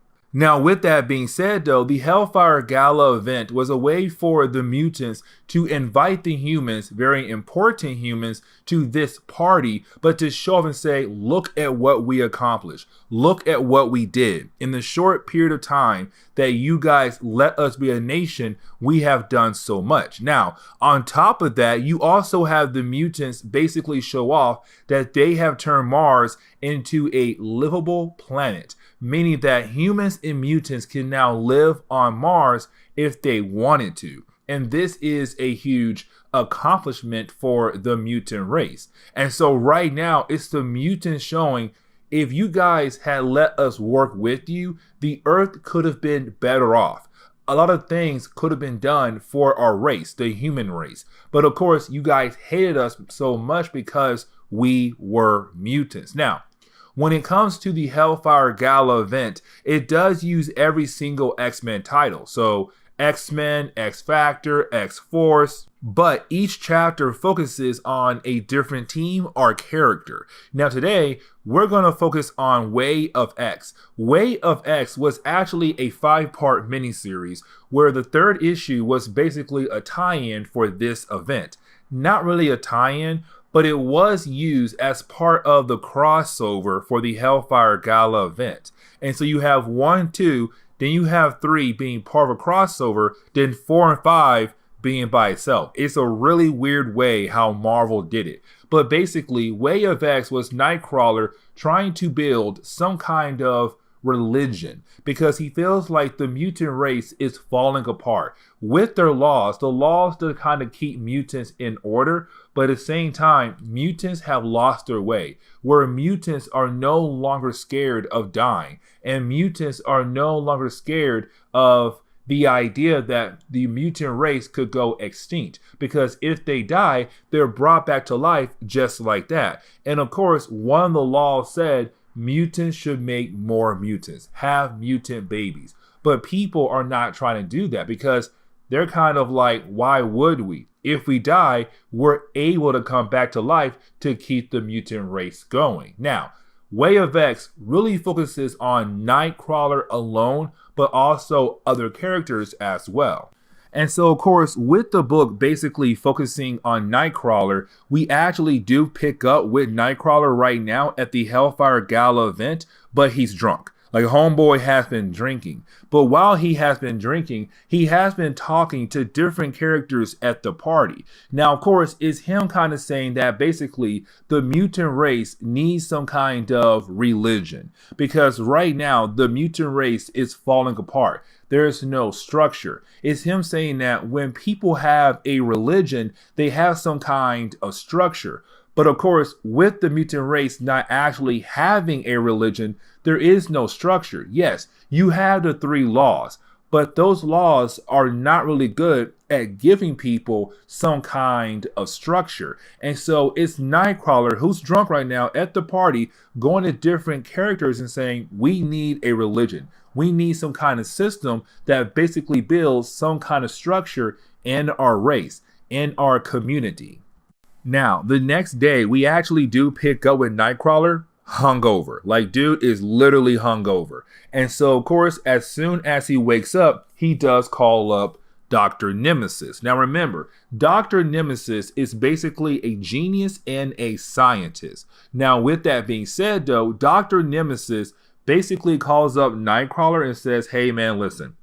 I heard what happened. Like, you were drunk. I heard the stories. And I knew you and maybe a few other people might need a drink that can kind of help with a hangover. And so, of course, you do have Nightcrawler teleport over to Dr. Nemesis to have that drink to basically get rid of his hangover. Now, right after Nightcrawler did that right there, you do have Nightcrawler be contacted by Legion. And remember, Legion is the son of Charles Xavier. Now, with that being said, though, remember, as soon as Legion came back to life, we found out that basically Onslaught is also alive again as well.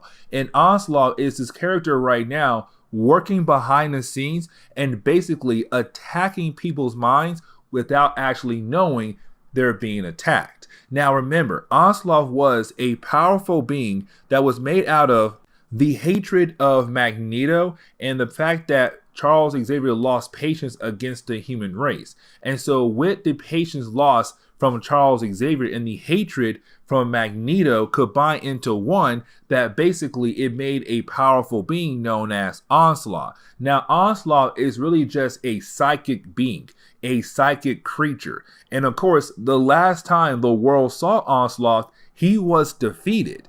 And of course, everyone believed that he was long gone forever, but now he's kind of coming back. And the question is, though, how? How in the world did Onslaught come back? How did a psychic creature come alive again after being defeated so many years ago? And so you have Legion say, let me focus on Onslaught while you, Nightcrawler, try to kind of make the laws a more structured system to give structure to our mutant race on this island. Now, that is the moment where we basically do pick up with Legion. And right now you have Legion on Arakko. And remember, Arakko is now on Mars. Now, with that being said, though, you do have Pixie confront Legion. And the reason why, because right now she knows 2 mutants that are unable to have fun time. And the reason why, because one of the mutants, I want to say is Laura, has the ability to shred things as soon as she touches it. And the problem is, though, usually she can control those powers, but when she's really excited, she can't control those powers. And so, of course, right now it's Pixie coming to Legion saying, hey, I need your help. I need your help to basically have these 2 characters have psychic you-know-what in the bedroom, because they're unable to actually do it in a bedroom. Now, getting back over to Nightcrawler, we actually do pick up with Nightcrawler right now, kind of getting very upset when he finds out that somebody has been basically passing out birth control pills. And the reason why, because of course, there are people out there who do not want to get pregnant. They don't want to have babies. But for Nightcrawler, the reason why he's mad, because he's trying to hope that the laws that were basically made back in House of X and Power of X will still give the mutant race some kind of structure. And so when he finds out that basically Stacy X, this other character, has been going around passing out birth control pills to basically help people not get pregnant, it makes him upset because one of the 3 laws basically says make more mutants, make some babies. If you are a mutant and your counterpart is also a mutant, go to bedroom, have some fun, make some babies, and make more mutants. Build up our numbers. But you have a lot of mutants think like, no, why would I do that? Because that law was basically made to kind of make sure the race continues. But if we have the ability now to basically bring us back to life again after we die, thanks to the 5, then why in the world would I want to make babies when I can live young forever? And so, of course, that law basically fell apart. And when you have a character like Stacy X who's going around passing out birth control pills to make sure folks don't get pregnant, it makes Nightcrawler very upset. He's kind of like, you're basically breaking our first law. But it's Stacy X saying, you have to realize there are people who want to experience different things in different ways without the idea of dealing with something after they had that experience. A lot of people want to have you-know-what time in different kinds of ways, but of course, they can't do that after they get pregnant. I mean, they can, but of course, it's kind of like now they're kind of stuck with a kid. And some folks do not want to have a kid. And so it's Stacy X saying, you have to realize there are a lot of religions out there in the world that basically take sex and, of course, puts it on a pedestal. But, of course, it gets changed on what the idea of sex actually is about. But when it comes to Stacy X, sex should just be a fun, intimate thing between 2 people, and that's it. There should be no laws or rules set on the word or the idea of sex. Now, getting back over to Legion and also Pixie, remember, Legion is helping out 2 mutants to have a psychic you-know-what session. And of course, for Legion, he's kind of like, these kind of sessions are very different than your regular day in-person kind of session, because usually when it comes to 2 people having psychic you-know-what, it's kind of like a million first dates all in one setting. And of course, the experience is great. It's amazing. Now, of course, while you have Legion actually doing that for these 2 mutants, well, that is the moment one mutant begins to freak out. And it's kind of like, why would she freak out in a very lovely psychic you-know-what kind of session? And that is the moment Legion finds out that basically Onslaught is attacking the minds of these 2 mutants. Now, of course, you do have Legion try to capture the monster, to capture Onslaught. But the problem is, though, Onslaught gets away once again. And it tells Legion that basically Onslaught is hiding in the minds of the people. And he's basically attacking folks in different kinds of ways for different kinds of reasons. And so now it's Legion wondering, what could he possibly do down the road to basically capture Onslaught?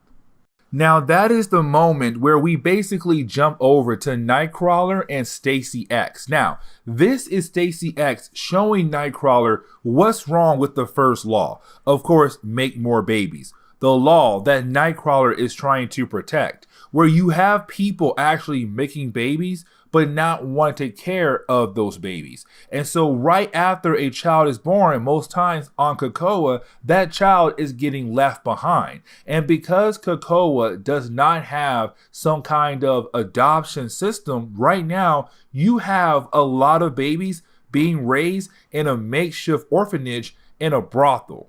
And that's how wrong it is right now. And that is what Stacy X is trying to show Nightcrawler. Your law is falling apart because the Quiet Council made one law and thought it was a good idea and left it alone. But of course, they did not make any kind of system around that one law. Now, luckily for these kids, they do have somebody watching over them.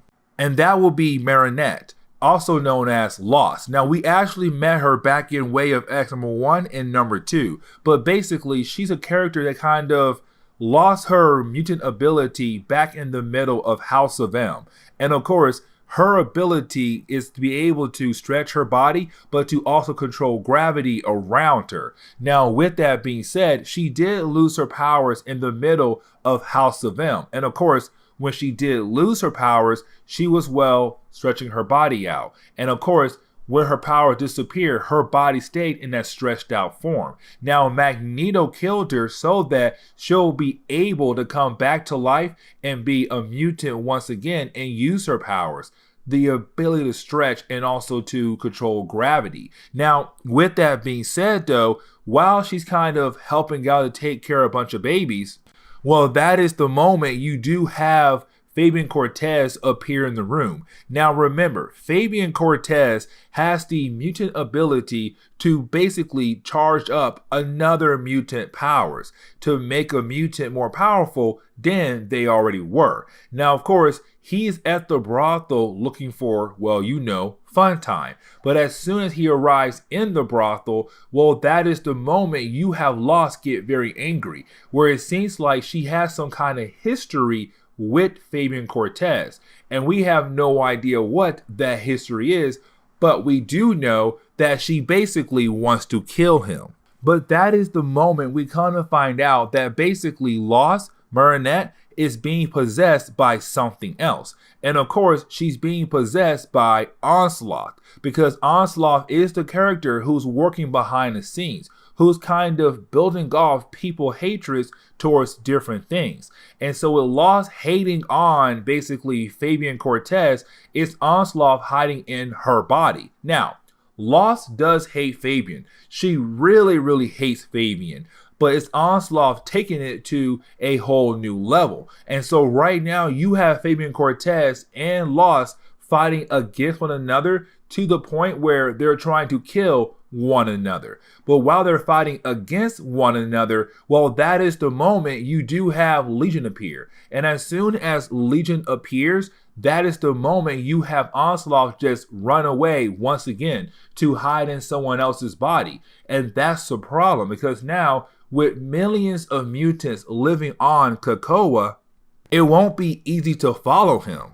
Now, the way this story actually ends for Way of X number 3 is really more of the idea that basically you have Nightcrawler, Legion, Pixie, and Dr. Nemesis being able to kind of gather at the bar that's on Krakoa. And you do have Stacy X there as well. But with this whole storyline right here for Nightcrawler, is Nightcrawler kind of realizing that basically his idea of a baby boom for the mutant race is not going to work if there's no system around that law that was made by the Quiet Council. But you have Stacy X kind of point out and say, listen, when it comes to the sexual stuff, the naughty side of life, that right there has to be worked out in its own kind of way for our island. We can't try to control that, because when you do, it's going to lead to more problems. Yes, I know you're trying to build some kind of structure, build some kind of community, build some kind of thing where we're all together as one.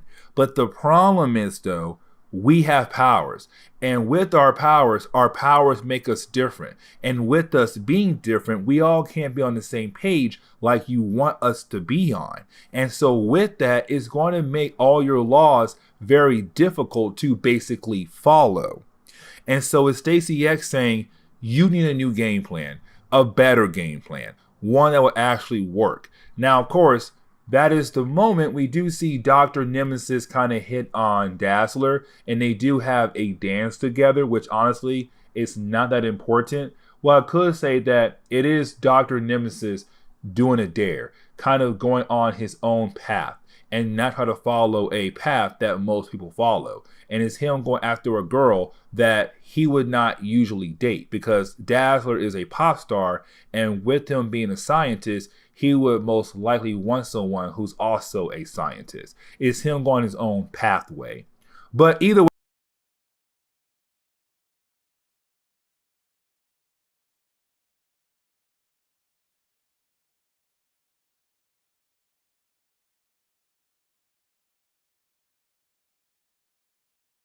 what's going on there, YouTube, and welcome back to another comic book video. Okay, guys, so we are basically going to continue our coverage over the Hellfire Gala event. And matter of fact, we actually do pick up with the last chapter of the Hellfire Gala event, which is X Factor number 10.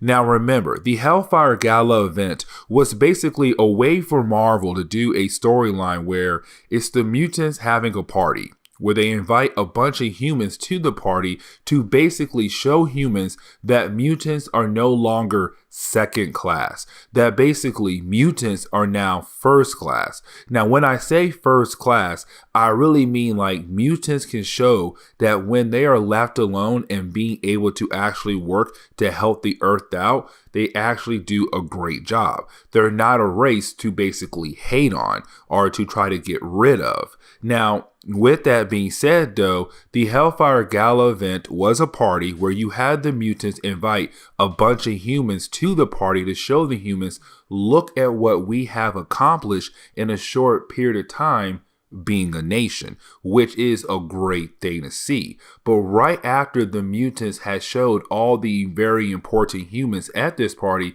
what they were able to accomplish, you then had the humans realized that the mutants turned Mars into a planet where now humans and mutants can live on. And so it's the X-Men and the mutants basically saying, look at what we have accomplished. Look at what we did. Now, the Hellfire Gala event, the actual crossover, did use every single X-Men title at the time. So X Factor, X-Force, X-Men, Marauders, all of them.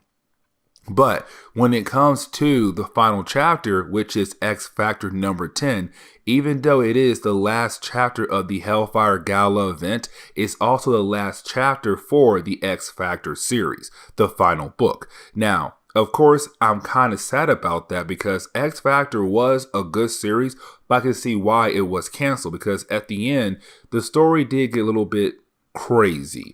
But either way, though, X Factor is the last chapter of the Hellfire Gala event, and also it's the last issue for the X Factor series in the COPPA era. Now, with all that being said, this focuses only on X Factor, and it's kind of like a send-off, like, hey, they're not going to break up, but they're going to be around and behind the scenes now because their book has been officially canceled. And so getting into X Factor number 10, we basically do pick up right now with X Factor getting ready for the big party, the Hellfire Gala event.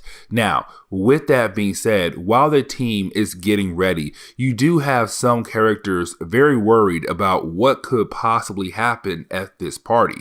And really, that character is Polaris. Now, of course, we do know why Polaris is very worried, because this section does take place before all the chapters that we have covered so far. But basically, at the Hellfire Gala event, besides the mutant race showing off the different things that they were able to accomplish as a nation, but also showing off what they did to Mars, you also had the Hellfire Gala event basically be used to announce the new X-Men team. And of course, each member was selected by a very special reason. And so with that being said, Polaris is worried because she wants to be an X-Men. She wants to be on this new team that is going to be announced. Now, we already did Planet-Size X-Men number 1, and we also did the chapter that came before that, which is, I want to say, X-Men number 21. But basically, they announced the new X-Men team, and Polaris was one of the characters that was selected to be on that team. And so right now she's nervous, but by the end of the book, of course, she would no longer be nervous. Now, this is going to be a huge party. And so you do have the X Factor team getting ready for this big party. Now, if you're new to Marvel Comics and you have no idea what X Factor is at this point, well, let me explain, because they have changed a lot over the years since their first appearance. But basically, X Factor is your detective team on COPPA. They basically figure out if a mutant is dead or not, and if that mutant is dead, they have to figure out how that mutant died. And the reason why, because remember, the X-Men and the mutant race have a way to bring someone back to life by basically the five 5 mutants who are able to make you a clone body. But when they make you a clone body, they download your memories into that clone body.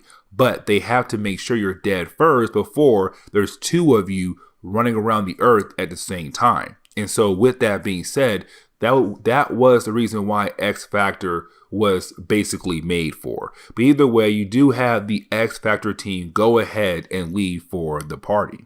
Now, as soon as the team arrives at the party, you can tell that basically this is the writer saying goodbye to the X Factor team. Because the way she's writing this book is kind of her saying like, this is the end. These characters came a long way, and I did so much with these characters in a very short period of time. It's hard for this writer to say goodbye to this title. Now, with that being said, though, you do basically have the X Factor team enjoying the party. Now, Prodigy does leave the party because he apparently left something behind, but of course he's going somewhere else because his storyline is going to continue in this book and possibly other books down the road. But as soon as Prodigy leaves, of course, the party continues on, and you have X Factor actually bonding, having a good time, and actually enjoying the event.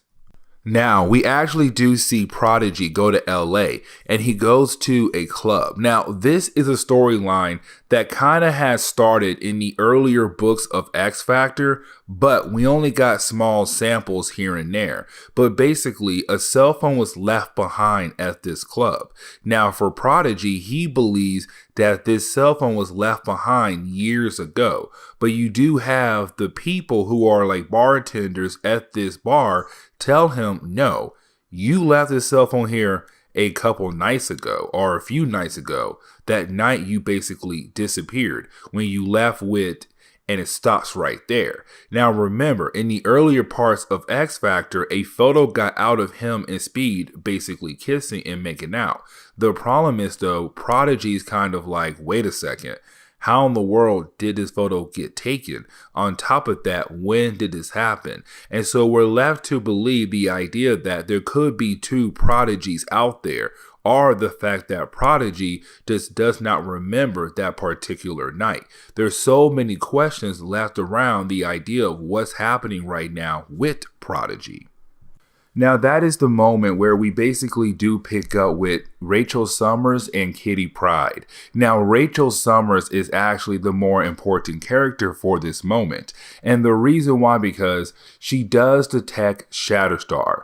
Now, Shatterstar is a very important character for this section. And the reason why, because what happened back in X Factor number 8 and X Factor number 9, where basically you had Shatterstar deal with a character known as the Morrigan, a character or a being that kinds of represents death in a different way. But basically what happened at the end of X Factor number 9 was that you had this being talk to Shatterstar about the idea of when mutants die, they come very close to death, and they actually come very close of meeting some kind of being that represents death.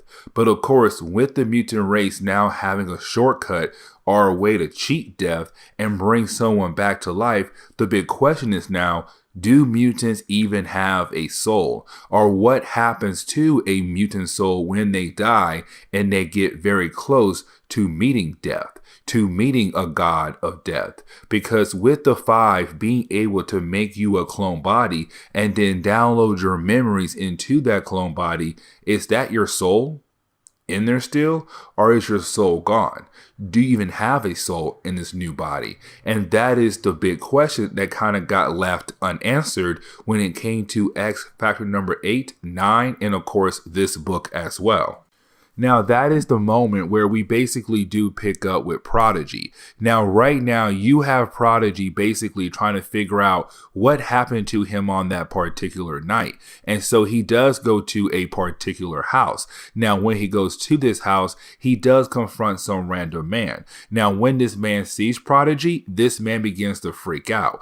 And this kind of tells us what happened to Prodigy that night and why he does not remember. And the reason why, because this man right here had killed Prodigy years ago. This man was going around killing black gay men in the area. And of course, he had killed off Prodigy because Prodigy is a gay black man. Which explains why Prodigy does not remember what happened that night, because it seems like Cerebro did not download all the memories of Prodigy, or when Prodigy died, Cerebro was not doing that task. Because remember, when you're brought back to life, Charles Xavier does download your memories into your new clone body, but Cerebro is now used as like a memory bank that holds all the memories of different mutants across the world. And so there could be basically some kind of information that was left out with Cerebro, and that explains why Prodigy had no idea about how he died or why he forgot that particular night. But thanks to him or his past self leaving him clues to kind of help him realize what happened that night, you have Prodigy find this man and begin the process of beating this man. Now, getting back to the party, the Hellfire Gala event, we do pick up with Kyle, the husband of Northstar. And remember, Kyle is actually a human, but you do have Kyle kind of meeting up with Steve Rogers. But while they're having their conversation, we do kind of find out that this section right here, this moment, does take place after the X-Men new team was announced. And of course, one of the people who was selected was Polaris. And so you do have her X Factor team, saying congratulations, but also saying goodbye because she'll now leave X Factor and move over to X-Men. But then we actually jump over to Daken and also Aurora. And right now, this is them kind of announcing to everybody that basically they are dating. Now, this was technically announced back in Hellions, the earlier chapter of the Hellfire Gala event, but basically in that earlier chapter, we did see Wildchild get very upset with the idea that Aurora is now dating Daken and not him, because of course Wildchild and Aurora used to date, and Wildchild is not happy about the idea his ex-girlfriend has a new boyfriend. Now, with that being said, this is where you kind of have the writer kind of wrap up loose ends from earlier chapters in this series. Like, for example, how did Aurora die? Who killed Aurora? Because remember, the X Factor team was basically assembled with the idea that something happened to Aurora. And of course, they couldn't figure out what actually happened to her. They know she was killed, but they have no idea why she was killed off. Now, they did find out who killed her, and it was Josh, some random character, but Josh was also dead. And so that is the moment you have Daken say, listen, I know right now that basically that Aurora has a disorder, a personality disorder. And of course, she was the one who had killed Josh. And with her killing Josh, she needed something to cover herself up, to basically cover up the idea that she killed somebody. And so it made it seem like Josh killed her and then Josh killed himself.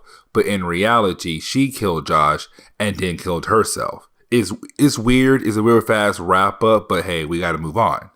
Now, getting back over to Prodigy, we actually do pick up with Prodigy right now, talking to iBoy, where basically this is where we kind of learn the mysterious thing that was going on with Prodigy.